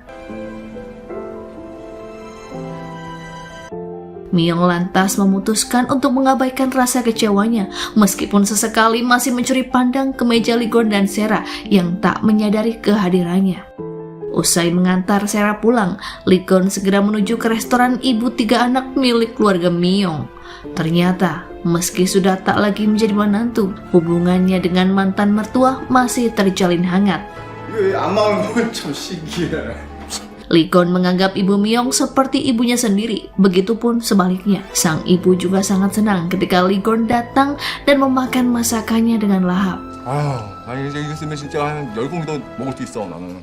Setiap kali mereka bertemu, baik Lee Gon maupun ibunya tak pernah sekalipun membicarakan tentang Myung. Meskipun sebenarnya Lee Gon selalu tahu kabar tentang Myung. Di ruang rahasia yang kini menjadi tempatnya mengenang calon bayinya yang telah tiada, Lee Gon juga menyimpan foto-foto terbaru Myung dan brosur pameran lukisannya. Namun Lee Gon tak memiliki keberanian untuk menemui mantan istrinya itu karena khawatir akan membuatnya kembali terluka. Lee Gon tak berminat untuk menikah lagi, meskipun Ketua Wang terus mendesaknya. Sang nenek bahkan meminta agen perjodohan untuk mencarikan Lee Gon gadis lajang, walau sebenarnya Ketua Wang masih mengharapkan Myung untuk kembali menjadi cucu menantunya. Karena Lee Gon tak menunjukkan keinginan menikah lagi, ibu tiri Lee Gon mendesak Yong untuk ikut kencan buta. Ternyata mereka masih mengincar posisi pewaris Chengin Chemical. Tetua yang selalu membantu mereka pun mengusulkan agar Yong segera menemukan pendamping dan melahirkan anak. Tentunya agar hak pewaris Lee Gon berpindah kepadanya. Sementara itu, Lee Gon pergi keluar kota untuk mengunjungi pameran Myung. Di sana ia memesan kamar 2006, namun pihak hotel memberinya kamar 2009. Meskipun Lee Gon bersikeras meminta untuk bertukar, ia tak mendapatkan apa-apa karena kamar itu sudah lebih dulu ditempati tamu yang lain yang ternyata adalah Myung. 왜 하필 2006호냐? Suasana hati Lee Gon tak karuan lantaran kamar yang dipesannya tak ada dan ia pun bingung antara harus tetap mengunjungi pameran atau tidak. Lee Gon sangat merindukan Myung, namun ia juga takut untuk menemuinya. Namun pada akhirnya ia datang ke pameran dan bahkan membelikan karangan bunga yang sangat besar. Sambil mengendap-endap karena takut berpapasan dengan Myung, Lee Gon melihat lukisan-lukisan yang dipajang di pameran hingga ia menemukan satu lukisan anak kecil dengan 2 tangan di samping telinga dan menunjukkan pose seperti mata siput. Lee Gon kenal betul pose itu adalah lambang siput cinta darinya untuk Myung. Lee Gon membeli lukisan tersebut dan meminta membungkusnya di tempat. Myung tak menyangka jika lukisan anak yang dibuatnya akan segera laku. Sebenarnya, Myung sendiri tak berniat menjualnya. Ia meminta kontak pembeli lukisannya dengan maksud untuk mengambilnya kembali. Sekuat apapun Lee Gon menahan diri untuk menghindari Myung, nyatanya ia malah kepanasan sendiri saat melihat kedekatan antara mantan istrinya dengan Daniel. Lee Gon pun menguntit kemanapun mereka pergi. 저 다니엘 제비새끼랑 같이 있었던 거야. Saat Myung dan Daniel tampak makin mesra, Lee Gon justru mengirim pesan sebagai orang yang membeli lukisan dan meminta bertemu di sebuah taman. Lee Gon memang datang, namun ia tak berani mendekati Myung dan berpura-pura mendadak demam lewat sebuah pesan. Karena penasaran dengan maksud dari lukisan yang dibelinya, ia bertanya kepada Myung. Tanpa sadar, Myung pun mengatakan lewat pesan bahwa lukisan tersebut adalah kenangan berharga yang juga bagian dari dirinya. 가족이고 분신 같은 존재거든요. Tentu saja, hal yang bagi Myung adalah kenangan berharga, menurut Lee Gon hanyalah luka mendalam yang diberikannya. Rasa bersalah pun kembali muncul di benak Lee Gon, hingga membuatnya menghukum diri lewat minum miras sampai mabuk berat. Saat setengah sadar, Lee Gon pulang ke hotel dan terus menggedor kamar 206. Myung yang merasa takut sekaligus penasaran, akhirnya membuka pintu. Dan begitulah, keduanya kembali bertemu seperti takdir. 이건 씨, Kamar yang digedor-gedor oleh Gun dalam kondisi mabuk ternyata adalah kamar Myung. Pria itu kemudian ambruk dan Myung membawanya masuk ke dalam kamar. Ketika terbangun, Gun menemukan memo dari Myung yang memintanya untuk segera pergi sebelum ia kembali. Ia juga berharap tak akan pernah bertemu lagi dengan Lee Gun. Saat Lee Gun sedang check out dari hotel, Daniel pun menghampirinya. Gun berterima kasih karena selama ini Daniel telah menjaga dan melindungi Myung. Namun Daniel melakukannya bukan karena Lee Gun, melainkan dirinya yang sangat mencintai dan menyayangi Myung. 그런 말할 자격이 있다고 생각합니까? Selama mereka kenal, Daniel dan Myung saling melengkapi. Ketika Myung bahagia maupun sedih, ia juga selalu ada di sampingnya, begitupun sebaliknya. Seperti hari ini ketika Daniel mendapat kabar jika adiknya yang hilang telah ditemukan. Daniel janjian dengan sang adik di sebuah kafe. Pertemuan itu pun terjadi begitu cepat dan berubah menjadi momen yang sangat mengharukan. Tak ingin merusak momen itu, Myung meninggalkan keduanya. Di lain sisi, Young melihat-lihat foto Myung di internet. Ibunya tak mengira wanita yang lugu dan polos seperti Myung kini menjadi sangat terkenal. Young sangat merindukannya, begitupun dengan nenek Gun yang ada di sana. 얘 이거 미영이야? Ketenaran Myung memang tak terelakkan. Pameran hari pertama sangat ramai hingga ia sangat bahagia. Myung pun teringat jika esok hari lukisan yang dibeli Gun harus dikirimkan. Ia masih berusaha agar pembeli mempertimbangkan untuk membatalkan pesanan. Sayangnya, pembeli itu selalu mencari-cari alasan setiap kali akan diajak ketemuan. Mengetahui jika pembeli memiliki seorang anak, Myung membuat lukisan baru dengan gambar ibu dan anak sebagai gantinya. Namun lukisan yang telah dibeli tetap dikirim ke alamat yang tertera, yakni rumah manajer Tak. Saat lukisan itu sudah sampai, Myung mengirim pesan pada si pembeli. Ia berkata akan kembali ke Prancis dalam waktu dekat, sehingga ia menunggu keputusan pembeli dengan segera. 영자님, 제가 조만간 프랑스로 Di lain sisi, Young dan manajer Tak berencana untuk meningkatkan penjualan produk dengan melibatkan karya seniman wanita, sebab visual sangatlah penting. Ada beberapa seniman yang mereka usulkan, yang salah satunya Ellie Kim alias Myung. Namun Gun dengan tegas menolaknya. Manajer Tak tetap memberikan profil dan portofolio masing-masing seniman. Ia juga mengingatkan Gun untuk memisahkan pekerjaan dengan kehidupan pribadi ketika sedang memilih. Beberapa hari kemudian, Young mengajak Myung bertemu karena merasa rindu. Terlihat Young mengagumi Myung yang sekarang telah menjadi wanita yang sukses dan penuh percaya diri. 저도 도련님 생각 많이 했어요. 정말요? Keesokan harinya, Daniel mengajak Myung makan siang dengan sang adik. Sebelum masuk ke restoran, ia melihat adik Daniel berbicara dengan staf agen kredit yang membantu Daniel mencari adiknya. Mereka berdua rupanya bersengkongkol untuk memoroti harta Daniel. Myung yang mengetahuinya pun tak tinggal diam. Saat Daniel sedang menerima telepon, Myung menegur adiknya. Ia merasa bahwa wanita tersebut bukanlah adik Daniel yang asli. Myung tak rela jika Daniel ditipu dan disakiti, sebab pria itu telah susah payah mencari adiknya. Namun orang tersebut justru memanfaatkan ketulusan Daniel. 저는 이상하게 미영 씨가 진짜 미영 씨가 아닌 것 같아요. Orang yang mengaku sebagai adik Daniel terlihat marah dan berusaha memukul Myung. Namun gelas yang ia pegang terlempar dan pecah tepat di kaki Daniel. Ternyata pria itu mendengarkan percakapan mereka. Daniel merasa begitu bodoh karena semudah itu mempercayai seseorang. Ia pun pergi ke tempat di mana terakhir kali melihat adiknya. Saat itu, keduanya masih kecil dan sedang bermain-main. Adik Daniel ingin makan es krim dan kebetulan di lokasi yang tidak terlalu jauh ada penjualnya. Ketika kembali dari membeli es krim itu, adik Daniel sudah tak ada. Setelah banyak hal yang sudah dilewati, Daniel memutuskan untuk berhenti mencari sang adik. Ia percaya jika adiknya sehat dan bahagia di suatu tempat. Saat ini, Daniel hanya ingin memiliki keluarga sendiri. Ucapan itu pun ditafsirkan Myung sebagai keinginan Daniel untuk segera menikah. Tepat sekali, sehari sebelum Myung berangkat ke Prancis, Daniel akan memberitahunya sesuatu. Myung sangat yakin jika Daniel akan melamarnya. Merasa cemas, Myung pun curhat kepada pembeli lukisan alias Kun. Ia menyuruh Myung untuk mempertimbangkan semuanya terlebih dulu. Tibalah di hari itu, Myung bertemu dengan Daniel di acara teater. Ia mempercayakan lukisan anak kepada pembeli lukisan karena esok akan berangkat ke luar negeri. Mengetahui hal itu, Kun tak bisa diam begitu saja. Ia pun mengembalikan lukisan anak sekarang juga dan menanyai keberadaan Myung. 지금 어디 있어요? Di lain sisi, Daniel menyalakan proyektor dan mulai menggambar. Ia menceritakan pertemuan awal hingga mereka sampai di titik ini. Daniel lantas menuju ke tempat Myung yang sedang duduk sembari membawa bunga. Ia melamar wanita itu dan tepat di waktu yang bersamaan, Gun diam-diam melihatnya dari kejauhan. Myung masih belum memahami perasaannya kepada Daniel, apakah itu cinta atau sekedar rasa terima kasih karena telah menemaninya ketika terpuruk, sehingga Myung menolak lamaran pria itu. Namun Daniel tak akan menyerah. Mulai saat ini, ia akan mendekati Myung dan sabar menunggu hingga wanita itu siap. 정식으로 남자로서 미영 씨한테 다가갈 테니까. Lee Gon yang awalnya ingin mengembalikan lukisan lantas mengurungkan niatannya. Ia tak sanggup mendengar jawaban Myung atas lamaran Daniel.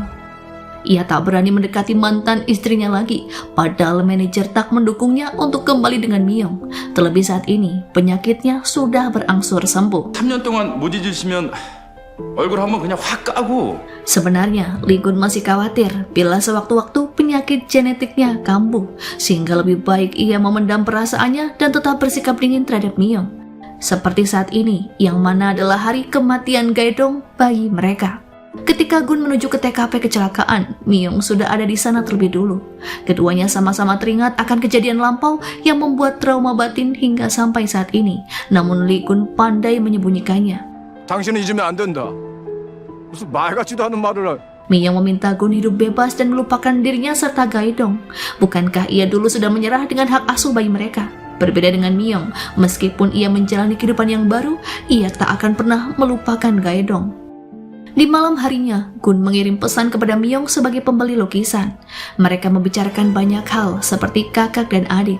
Myung berkata jika rencananya berubah, maka ia akan tinggal 6 bulan lagi di Seoul sebelum kembali ke Perancis. Tak hanya dengan Myung, dengan Sera pun, Lee Gon tak ingin menjalin hubungan lebih dari sekedar teman. Hal itu membuat ibu Sera marah dan masuk paksa ke kantor Lee Gon. Wanita itu mengatakan bila Sera selalu menangis setiap kali pulang bertemu dengan pria itu. Menurutnya, Gun hanya mempermainkan perasaan Sera. Dan jika demikian, maka lebih baik hubungan pertemanan di antara keduanya diakhiri. Kontrak kerjasama antara Myung dan Jang In Chemical sudah dibuat. Pengacara Hong menyerahkan kepada Myung untuk ditandatangani. Ia juga menyampaikan jika kekurangan biaya, maka Myung dapat menggunakan uang tunjangan dari Gun. Namun Myung memintanya untuk tidak membahas soal tunjangan lagi. Setelahnya, Myung pergi ke restoran milik ibunya. Namun Lee Gon sudah ada di sana terlebih dulu. Ia bahkan mengajak Gun keluar dan menyuruhnya untuk berhenti menemui sang ibu. Lee Gun berdalih jika ia hanya ingin makan masakan ibu Myung dan tak ada maksud yang lain. Ia juga tak memiliki perasaan lagi terhadap Myung. Myung pun mempertanyakan mengapa dirinya yang dipilih untuk bekerja sama dengan perusahaan. Gun tak bisa memutuskan sendiri sebab perusahaanlah yang telah merekomendasikan Myung. Namun jika Myung menolak kerjasama, maka ia harus memberikan alasan yang jelas. 말도 안 돼. 안 되는 소리야. 훤하게 나면서 막 그렇게 혹시 써요? Pada akhirnya, Myung mau menandatangani kontrak dengan syarat orang yang dihubungi selama proses bekerja adalah manajer Tak. Sikap Myung pun menjadi sedikit angkuh dan lebih kuat. Dalam hati pun Gun memujinya sangatlah keren. Karena tak mengangkat telepon, Daniel menghampiri Myung ke studio miliknya. Ia mengkhawatirkan Myung karena ketika bekerja, Myung pasti lupa segalanya termasuk urusan makan. 마지막으로 밥 먹은 거 몇 시예요? Keesokan harinya, Daniel pun mengajak Myung piknik. Ia rupanya tahu kerjasama yang dilakukan Myung dengan perusahaan milik Lee Gon. Namun bukannya marah, Daniel justru mendukung Myung. Mendapat support dari orang terdekat, Myung semakin bersemangat. Ia lalu mengunjungi kebun milik perusahaan yang ditanami bahan-bahan pembuatan produk. Di waktu yang bersamaan, Lee Gon juga pergi ke tempat itu untuk mengecek sekaligus mencari udara segar. Ia melihat Myung sedang memotret berbagai tumbuhan untuk keperluan desain. Gun mengikuti setiap langkah Myung hingga sampailah ia di dekat kolam. Myung meletakkan kamera dan kertas gambarnya di atas batu, sementara ia pergi ke arah lain untuk memotret tumbuhan. Saat itu, kertas gambar Myung tertiup angin yang berhamburan.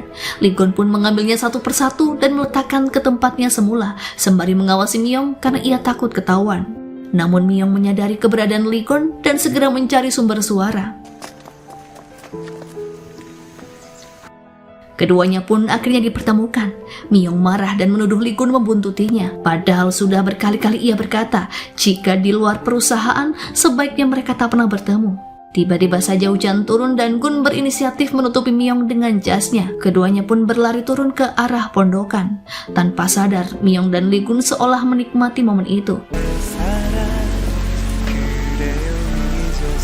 Keduanya terperangkap di sebuah pondok dan tak bisa turun ke bukit sebab jembatan yang ada di bawah bukit tergenang air dan aksesnya dibatasi. Tak ada cara lain kecuali tetap tinggal di pondokan itu. Keadaan pun semakin memburuk hingga listrik mati. Untuk menghabiskan waktu, Gun menceritakan banyak hal dan menurutnya suara hujan juga sangat menenangkan. Namun di sela-sela obrolan, Miyong bersikeras ingin turun ke bukit dan hendak segera pulang. Gun berusaha menahannya agar Miyong di sisinya setidaknya sampai hujan reda. Tiba-tiba saja badan Miyong demam dan wajahnya semakin pucat. Ia tak mau Lee Gun memegangnya dan tak mau pria itu terus memperdulikannya. Mulai saat ini dan selanjutnya, Miyong berharap keduanya menjauh karena sudah tak ada lagi hubungan. 우리 아무 사이도 아니잖아요. Miyong pingsan karena demam tinggi ketika ia memaksa akan pergi dari pondokan. Lee Gun dengan telaten merawatnya agar panas tubuh Miyong segera turun. Keesokan harinya, Miyong meninggalkan Lee Gun yang masih tertidur pulas. Sepucuk surat ia tinggalkan sebagai bentuk ucapan pamit. 먼저 내려가 볼게요. Sementara itu di studio, Daniel sudah menunggu Miyong dengan perasaan yang sangat khawatir. Miyong pun menceritakan hal yang telah ia alami bersama Lee Gun. Karena tak ingin Miyong sakit, Daniel mengajaknya berolahraga. Keduanya pun membeli sepatu olahraga yang sangat nyaman. Sepulangnya dari toko, tanpa keduanya sadari, Gun sedang mengamati keduanya dari dalam mobil. Di malam harinya, Daniel mendengar pertengkaran antara Sarah dan ibunya. Suatu kebetulan, Daniel memang membeli apartemen di dekat apartemen Sarah. Dan kini pun keduanya bertetangga. Sang ibu rupanya menginginkan agar Sarah kembali ke dunia balet. Namun gadis itu lebih nyaman dengan pekerjaannya saat ini. Sarah juga memarahi ibunya agar tak mendatangi Gun lagi. Setelah ibunya pulang, Daniel menghampiri Sarah yang sedang menangis. Pria itu mengajaknya makan es krim untuk menghilangkan kesedihan Sarah. 속 터져. Daniel lalu menanyakan perkembangan hubungannya dengan Lee Gun. Namun gadis itu tak ingin meneruskan obrolan yang tak ada sangkut pautnya dengan Daniel. Pria itu pun merasa obrolan ini masih ada kaitannya dengan dirinya sebab ia telah melamar Miyong. Kembali pada Lee Gun yang melarang Yong dan manajer Tak untuk mengantarkan dokumen yang dibutuhkan Miyong ke studionya. Jika mereka membawa keluar dokumen rahasia perusahaan, Lee Gun mengancam akan memenjarakan keduanya. Sebaiknya undang saja Miyong ke kantor dan biarkan ia melakukan riset tanpa harus membawa dokumen keluar dari perusahaan. 왜 기밀 문서를 밖으로 유출시키는 겁니까? Sebenarnya itu hanyalah alasan Lee Gun karena ia ingin berada di dekat Miyong. Selama Miyong bekerja di kantor, ia membawakan minuman kesehatan dan banyak vitamin. Lee Gun juga menunggunya di dalam ruangan itu, namun Miyong merasa tak nyaman sehingga ia memintanya untuk keluar. Tak hanya memberikannya minuman kesehatan, Lee Gun juga memastikan Miyong pulang dengan perasaan tenang, sehingga Lee Gun memantaunya lewat CCTV dan meminta karyawan untuk menyalakan lampu di setiap ruang yang hendak Miyong lewati. Tak lupa, Lee Gun juga memesankan taksi untuk wanita itu. 감사합니다. 아유 괜찮아요 지금. 네 감사합니다. Perhatian Lee Gun tak sampai di situ saja. Keesokan paginya, ia membelikan makanan di restoran Ibu Miyong. Kali ini, ia ingin makanan tersebut dibungkus agar bisa dimakan bersama Miyong di kantornya. Setibanya di kantor, ternyata Miyong sudah tidur dan Lee Gun mendekatinya hingga wanita itu terbangun. Mereka pun membuka makanan yang dibeli Lee Gun. Miyong pun pada akhirnya sadar jika makanan tersebut berasal dari restoran milik ibunya. Ia terlihat marah karena sudah berkali-kali mengingatkan Lee Gun agar tak bertemu dengan ibunya lagi. Lee Gun membela diri bahwa ia pergi ke sana bukan karena maksud tersembunyi. Ia memang menyukai masakan Ibu Miyong dan sudah menganggapnya sebagai ibu sendiri. 어때서 당신 어머니가 해주는 쌈밥을 처음 먹었다고요? Merasa jengkel, Miyong akhirnya mengirim pesan pada pembeli lukisan. Hampir saja Lee Gun ketahuan sebab saat itu ponselnya berbunyi. Lee Gun pun segera berlari ke toilet agar Miyong tak curiga. Keesokan paginya, Miyong mendapat kiriman lukisan pertamanya ketika ia di Paris. Ternyata lukisan itu adalah lukisan seorang pria dengan permen ceri di sekitarnya. Saat sedang buntu dengan pekerjaan, Miyong sempat bertukar pesan dengan pembeli lukisan itu. Pembeli lukisan itu pun memberinya inspirasi, yang mana ada seorang gadis yang hidup di hati setiap wanita. Lewat kalimat itu, Miyong pun seketika mendapatkan inspirasi. Lee Gon juga menyemangati Miyong agar bisa menyelesaikan pekerjaannya dengan baik. Pada akhirnya, semua pekerjaan Miyong dapat terselesaikan. Manajer tak lalu mengundangnya ke kantor untuk bertemu dengan Lee Gon yang ingin mengucapkan terima kasih. Saat di lobi, ia sempat bertemu dengan Sarah yang awalnya ingin mengajak Lee Gon makan siang. Keduanya pun pergi ke kafe sebelum Miyong menghadiri undangan Lee Gon. Sarah sebenarnya merasa khawatir mengenai kolaborasi antara Miyong dengan Jang In Chemical, namun Miyong menjelaskan jika ia dan Lee Gon hanya bertemu dalam urusan pekerjaan. Setelah pertemuan itu, giliran ia pergi menemui Lee Gon. Pria itu mengagumi hasil karya Miyong, terlebih saat ditunjukkan ke semua pegawai yang terlibat. Semua orang kagum melihatnya dan yakin jika iklan tersebut akan membuat para wanita tertarik. Saat Miyong akan pulang, Lee Gon menghampirinya untuk mengajak makan malam. Wanita itu pun menolak karena akan makan malam bersama di rumah keluarganya. Ternyata hari ini, kakaknya sedang berulang tahun. Untuk terakhir kalinya, Lee Gon menyatakan kepuasannya terhadap kinerja Miyong. Perpisahan ini pun bagi mereka terasa cukup menyedihkan. 아주 만족했습니다. Di tengah perjalanan ke rumah keluarganya, Miyong kelupaan membawa hadiah sehingga ia mengabari Daniel lewat telepon jika akan sedikit terlambat. Ketika menuju ke lantai atas, ia melihat Gun sedang berada di sana. Pria itu rupanya membawa sebuah lukisan yang Miyong tahu telah dibeli oleh seseorang bernama Yongja. Terbongkarlah sudah bahwa Gun adalah Yongja. Rupanya, Lee Gon berencana mengembalikan lukisan tersebut agar bisa menemani Miyong. Hal itu tentu saja sangat mengecewakan bagi Miyong. Mengapa Lee Gon tega melakukan perbuatan itu padanya? 이건 씨 대체 나한테 왜 이러는 거예요? Saat itu Lee Gon mengakui jika dirinya adalah Lee Yongja, orang yang membeli lukisan. Fakta itu pun membuat Miyong merasa kecewa sebab selama 3 tahun ini ia tak bisa melupakan Lee Gon. Namun ternyata pria itu justru mempermainkan perasaannya. Semua kata-kata manis yang Gun kirimkan sebagai Yongja adalah kepalsuan. 어떻게 이런 일을 할 수가 있어요? Ia hanya bersandiwara agar Miyong percaya bahwa Yongja adalah orang yang berbeda. Miyong rupanya masuk ke dalam perangkapnya. Sementara Gun menganggap Miyong tak berubah dan mudah dibodohi. Kata-katanya yang kejam membuat Miyong seketika naik darah. Namun ada hal yang membuat Miyong lebih sakit hati, yang mana saat itu Lee Gon berkata bahwa lukisan anak kecil itu seperti lukisan biasa dan tak ada artinya baginya. Berat sebenarnya bagi Lee Gon untuk mengatakan hal itu, terlebih kenyataannya lukisan itu sebenarnya sangatlah berharga. Setiap malam, Gun selalu memandangi dan mengajak lukisan itu berbicara seolah-olah lukisan itu benar-benar hidup. Ia pun termenung di tangga studio milik Miyong. Lee Gon tak menyadari jika sepasang mata Daniel tengah mengawasinya. Pria itu rupanya hendak menjemput Miyong karena ia tak kunjung datang. Di lain sisi, efek ucapan Lee Gon sangatlah menyakiti hati Miyong, sehingga ia memutuskan untuk kembali ke Paris agar tak bertemu lagi dengannya. Rencana itu pun ia utarakan kepada Daniel. Ia mengungkapkan bahwa orang yang membeli lukisan Gaidong adalah Lee Gon. Siang harinya, Ji-yun mengunjungi studio Miyong dan menceritakan jika nenek mendaftarkan Gun ke biro jodoh yang dikelolanya. Nenek berharap bisa mendapatkan menantu yang baik hati seperti Miyong. 맨날 언니랑 똑같은 여자 찾아오라고 일주일에 한 번씩 나 부르신단 말이야.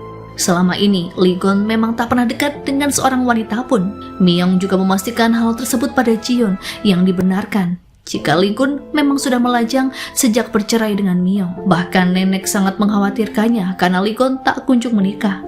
Anggapan bahwa Lee Gon dan Sarah berpacaran pun akhirnya terbantahkan. Keduanya ternyata hanyalah bersahabat, namun hari ini Gun akan memutuskan ikatan itu. Lee Gon berasumsi jika Sarah lelah mempertahankan pertemanan keduanya, sehingga ia akan segera mengakhirinya. 이제 그만하자. 그 친구 사이.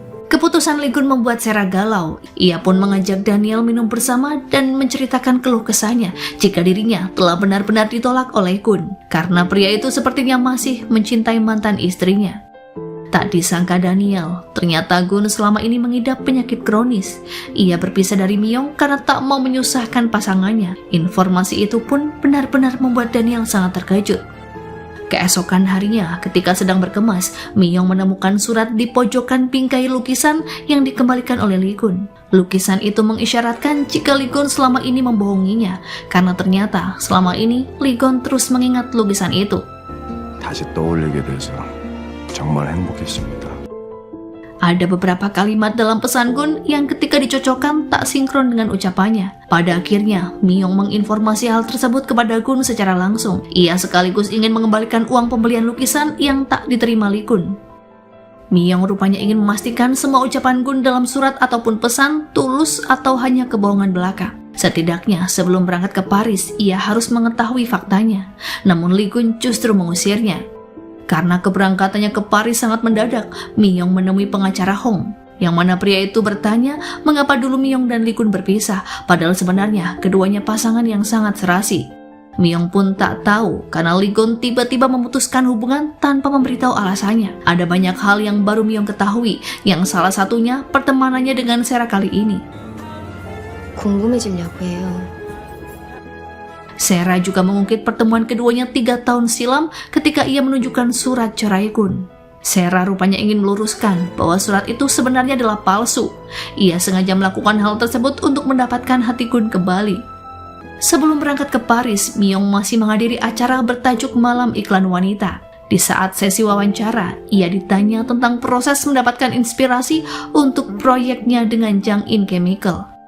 Kebetulan, Lee Kun saat itu sedang berdiri di tangga, tepat di depannya. Dengan tegas Miyong menjawab bahwa ada seseorang yang ia percayai yang selalu memberikan ide untuknya. 다른 분이 영감을 줬어요. Selama ini, sosok itu juga selalu mendengarkan dan menghibur Miyong dengan hangat. Miyong sangat berterima kasih kepada orang tersebut. Meski saat ini, ia hilang kontak. Miyong yang tulus tak peduli dengan apa yang dipikirkan oleh orang itu. Saat berpamitan dengan ibunya di restoran, tiba-tiba Lee Kun datang menghampirinya. Ibu Miyong memberinya kode untuk meninggalkan tempat, namun Miyong justru memintanya menyiapkan hidangan untuk Lee Kun. 오신사님 밥도 안 주고 내주는 밥이 어딨노? Keduanya pun akhirnya makan di meja yang berbeda tanpa adanya komunikasi. Setelah berpamitan dengan sang ibu, Miyong juga akan menyapa anaknya. Lee Kun pun hanya bisa melihatnya dari kejauhan. Keesokan harinya ketika semua sudah siap, Miyong menemukan alat rekaman di dalam tasnya. Sepertinya seseorang yang memasukkan alat itu adalah pengacara Hong. Begitu rekaman diputar, terdengar suara Lee Kun yang membacakan sebuah surat wasiat. Lee Kun rupanya merahasiakan penyakitnya dari Miyong dan ia akan memberikan studio di Paris untuk mantan istrinya itu. 전처 김미영 씨가 몰랐으면 합니다. Daniel awalnya berpura-pura tak mendengar ajakan Miyong untuk segera berangkat. Namun di tengah perjalanan, ia memutar balik. Daniel tak ingin hidup dalam penyesalan sehingga ia rela mengantarkan Miyong ke rumah Lee Kun. Ia berharap Miyong bisa memastikan apa yang telah disembunyikan oleh Lee Kun selama ini. 미영 씨 이대로 떠나면 평생 못 잊을 거잖아요. Setibanya di rumah Lee Kun, ternyata pria yang mereka cari sedang pergi ke kolumbarium untuk meletakkan foto Gaidong di dekat foto ibunya. Lee Kun juga bercerita kepada sang ibu jika ia tak berani meminta Miyong untuk menemaninya di saat ia sedang sakit. 옆에서 같이 좀 버텨달라고. Karena Lee Kun tak ada, Miyong meminta izin pada nenek untuk menunggu kepulangan mantan suaminya itu di dalam kamarnya. Saat memasuki kamar pribadi Lee Kun, ia pun teringat memori kebersamaan keduanya. Ranjang bayi dan perlengkapannya pun masih disimpan baik oleh Lee Kun. Miyong juga membuka komputer milik mantan suaminya yang terdapat video yang ketika di-play muncul wajah Lee Kun. Ternyata video itu dibuat Lee Kun untuk mengingatkan setiap kali ia mengalami amnesia. Miyong tak sanggup untuk menontonnya lebih lanjut karena isinya sangat mengharukan. Saat keluar dari kamar, ia melihat nenek tengah syok setelah melihat siaran televisi. Ternyata terpampang berita jika Lee Kun akan melakukan jumpa pers. Melihat sang nenek yang begitu khawatir ketika mengetahui Kun akan melakukan konferensi pers, Miyong berusaha menghentikannya. Ia tak peduli meski di depan rumah telah banyak wartawan yang sudah menunggu. Miyong tiba tepat setelah Kun mengumumkan tentang penyakitnya dan alasan mengapa ia mundur dari posisi presiden direktur. Kehadiran Miyong menjadi pusat perhatian sehingga semua kamera menyorot ke arahnya. Saat ini Miyong tahu alasan Lee Kun mengabaikannya dan ia juga meminta pria itu untuk tidak membohongi hati nurani jika selama ini tak pernah merindukannya. 당신이 왜 계속 거짓말을 했는지. Sayangnya, Gun dengan lantang justru meminta manajer untuk mengusir Miyong. Padahal Miyong hanya tak mau Gun menderita seorang diri. Ia juga berjanji tak akan pernah meninggalkan Lee Gun karena penyakitnya dan yakin bisa menghadapi semuanya asalkan tetap bersama. Karena sangat mencintai Lee Gun, pada akhirnya kedua insan itu pun berciuman tanpa peduli dengan sorotan kamera. Usai melakukan konferensi pers, keduanya memutuskan menginap di hotel untuk membicarakan kelanjutan hubungan. Meski diingatkan bahwa penyakit Lee Gun tak sepele, Miyong yang keras kepala tetap bersikukuh untuk menemani pria itu. Di kamar hotel, keduanya bercengkrama dan menikmati waktu bersama di atas ranjang seperti 3 tahun silam.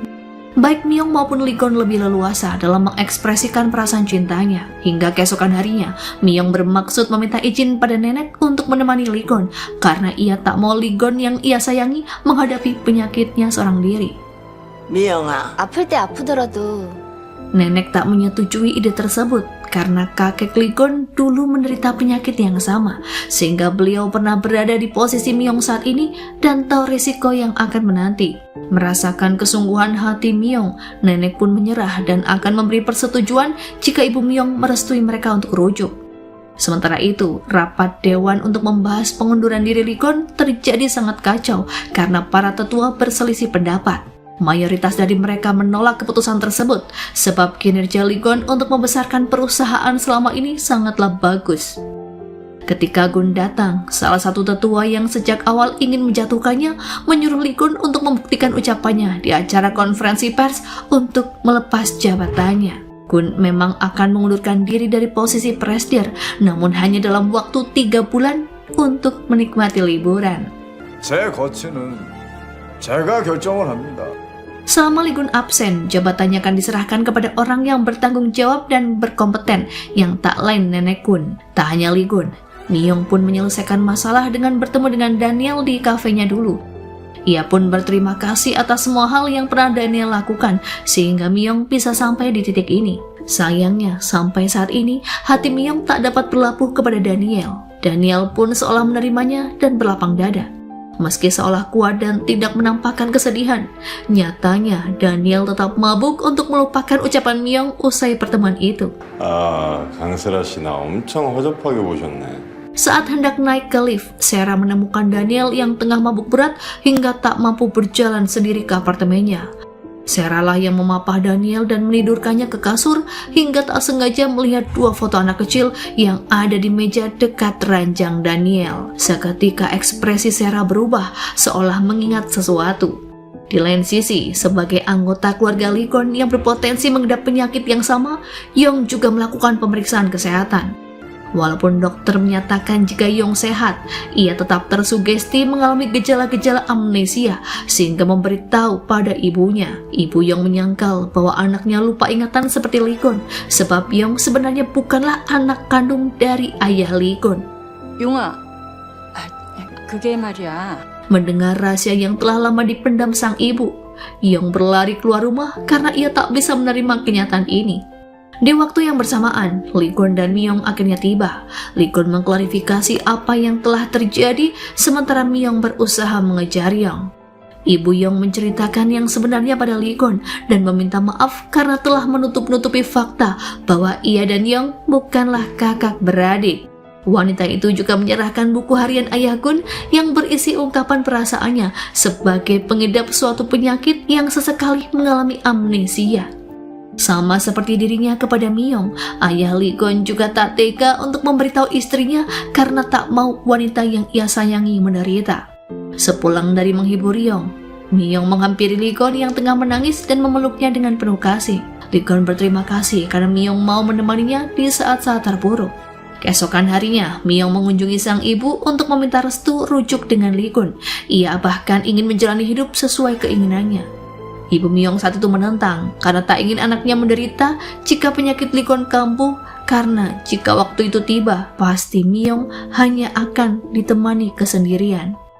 Namun Miyong dan Lee Gun akan berusaha lebih keras sebab bagaimanapun restu seorang ibulah yang selalu diharapkan oleh anak-anaknya. 이번에는 내 맘이 가는 대로 살고 싶다. Sementara itu, Yong yang terlihat bersedih lantas menunjukkan surat pengunduran diri pada Lee Gun dan berjanji akan angkat kaki dari rumah bersama sang ibu. Namun dengan berbaik hati, Lee Gun akan tetap menampung mereka sebagai keluarga untuk menemani nenek dan hidup rukun bersama. Sementara Lee Gun memang berencana untuk tinggal di tempat lain dan manajer Tak sedang mencarikan rumah yang cocok. Namun rumah yang dipilihkan terlalu mewah dan mahal menurut Myung, sehingga ia mengajak Lee Gun tinggal di rumah Jiyeon saja. Bukan tanpa syarat, Lee Gun dan Jiyeon telah menandatangani surat kontrak tukar rumah yang sangat menguntungkan pihak Jiyeon. Sebab ia akan tinggal di rumah Lee Gun dan dekat dengan pacarnya. Terlebih, dengan adanya kontrak itu, nenek telah memberikan persetujuan. 정말로 얘를 우리 집에 받아들이려고요? Agar lebih nyaman tinggal di rumah Jiyeon, Lee Gun dan Myung menata barang dan bersih-bersih mulai dari sudut depan hingga belakang. Di sela-sela waktu merapikan rumah, Myung membuka sebuah kotak penyimpanan dan menemukan chip kasino dari Lee Gun saat ia di Macau. Selama memiliki chip tersebut, Myung merasa selalu memiliki harapan dalam hidup dan satu persatu mimpinya telah terwujud. Mulai saat ini, Lee Gun dan Myung berjanji akan hidup bersama dan menanti harapan-harapan baru yang akan muncul di masa depan. 가고 있어줘요 평생. Meski diniatkan untuk berlibur, sebenarnya Myung tetap berangkat kerja. Begitupun dengan Lee Gun yang memiliki kesibukan sendiri. Bukan pergi ke kantor, Lee Gun mengunjungi restoran ibu Myung untuk berjuang mendapatkan restu agar ia bisa rujuk dengan putrinya. 솔직히 나 기다렸잖아. Namun, meski secara terang-terangan disuap oleh vitamin, ibu Myung sama sekali tak tergiur. Tanpa diduga, wanita itu memberikan jawaban yang membuat Lee Gun tertegun bahwa ia bersedia merawat Gun tanpa syarat dan akan memperlakukannya seperti anak sendiri asalkan Lee Gun melepaskan Myung. 나는 무조건 너 도와줄게라. Ibu Myung hanya kasihan kepada anaknya yang selama ini menderita, sehingga restu untuk Lee Gun pun tidak diberikan. Ia justru memintanya untuk memahami perasaan seorang ibu. Namun tekad Lee Gun sangatlah kuat, sehingga ia tak akan menyerah dan keesokan harinya ia mendatangi ibu Myung yang sedang perawatan rambut di salon. Pada upayanya yang kedua, Lee Gun masih gagal karena ibu Myung belum berubah pikiran sebagaimana yang diucapkan Myung bahwa ibunya tak mudah dibujuk. 내가 한번 안 된다 하면 안 되는 게라고. Di malam harinya, ketika hendak menghabiskan waktu untuk bermesraan dengan Myung, mereka pun kedatangan tamu yang ternyata adalah Tuan Park, Mija, dan Hyung Jun. Ketiga orang itu rupanya hendak mengajak Lee Gun dan Myung untuk bermain kartu. Pada beberapa putaran, Lee Gun selalu dikalahkan oleh Tuan Park dan teman-temannya hingga membuatnya semakin frustasi. Tak tahan melihat hal itu, Myung ikut bermain karena ia yakin dengan kemampuannya untuk memenangkan permainan. Wanita yang awalnya diremehkan oleh Lee Gun berubah menjadi sosok yang susah untuk dikalahkan. Dan tanpa mereka sangka, Myung yang selalu menang ingin terus bermain, bahkan sampai ketiganya tak kuat untuk membuka mata. Keesokan harinya, Lee Gun dan Myung meneruskan misi untuk mendapatkan restu dari sang ibu. Keduanya bahkan mengikuti beliau untuk berolahraga di taman. Berbagai jenis alat olahraga dicoba oleh Lee Gun untuk membuktikan kegigihannya pada calon mertua. Seusai berolahraga, Lee Gun menggendong Myung dengan telaten yang diam-diam membuat hati ibu Myung bahagia. Jika saja Lee Gun tak menderita penyakit aneh, pasti ia akan langsung setuju untuk memberikan restu. Sementara itu, ada hal yang cukup mengganjal di benak Lee Gun tentang sang ayah, sehingga ia pergi ke rumah untuk membuka kembali buku harian mendiang ayahnya. Karena dianggap mengantongi informasi penting, Lee Gun menanyai Ibu Yong mengenai pertemuan terakhir beliau dengan ayahnya. Wanita itu pun mengenang masa lalu, yang mana ayah Lee Gun pergi dari rumah dan meninggalkan ibu Lee Gun serta Lee Gun yang masih kecil. Ayah Lee Gun menetap selama beberapa waktu di rumah Ibu Yong sebelum memutuskan untuk kembali ke keluarganya. Namun pada akhirnya, beliau mengalami kecelakaan hingga tewas.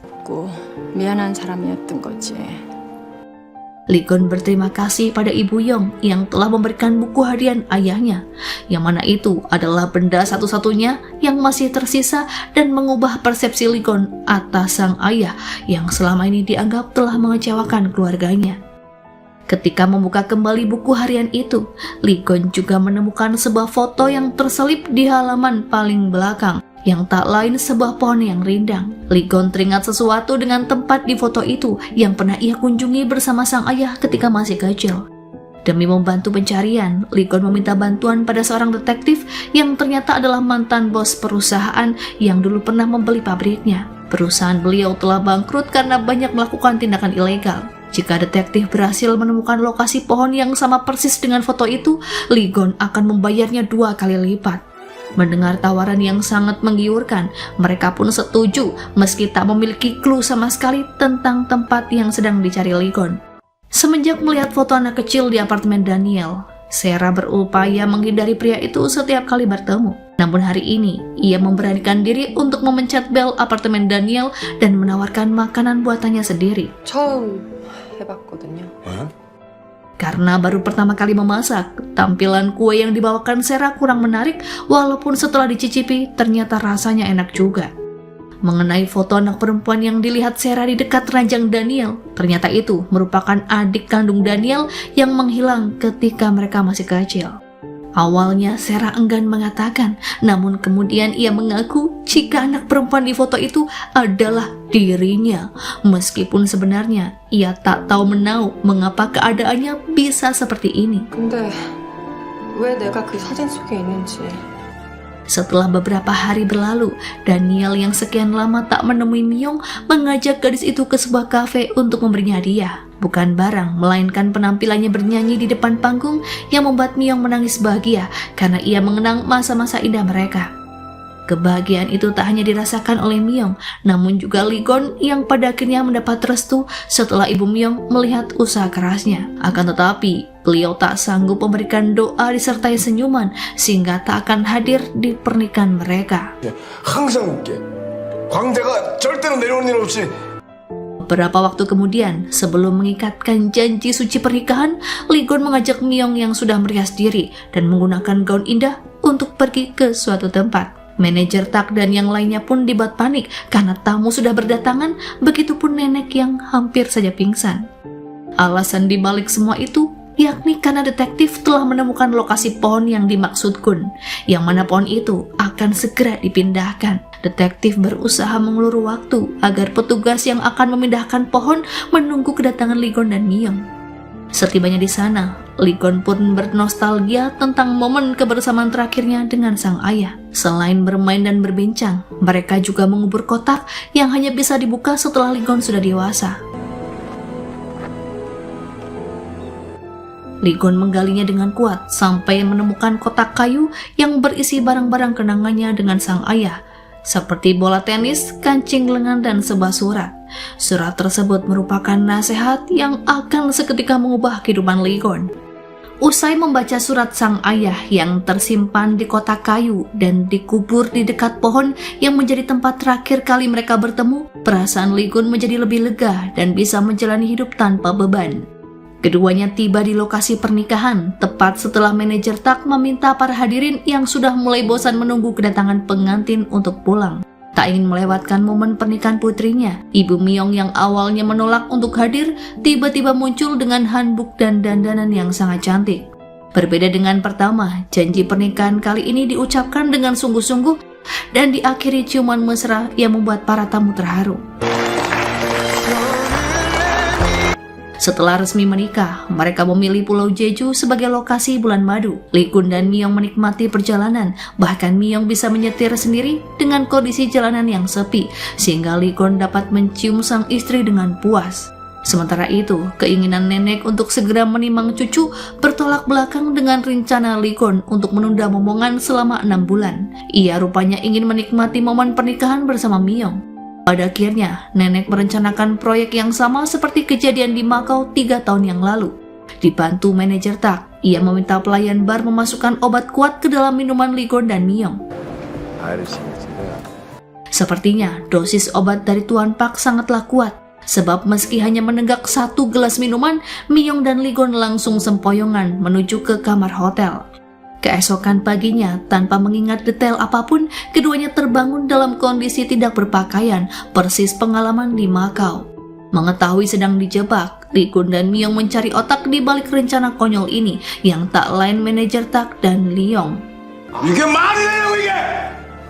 Hari kedua berada di Pulau Jeju, Lee Gon dan Myung masih di mabuk asmara. Keduanya tak pernah meninggalkan satu sama lain, yang mana Lee Gon yakin jika Myung merupakan orang yang ditakdirkan untuknya semenjak insiden cincin yang menggelinding di pusat perbelanjaan.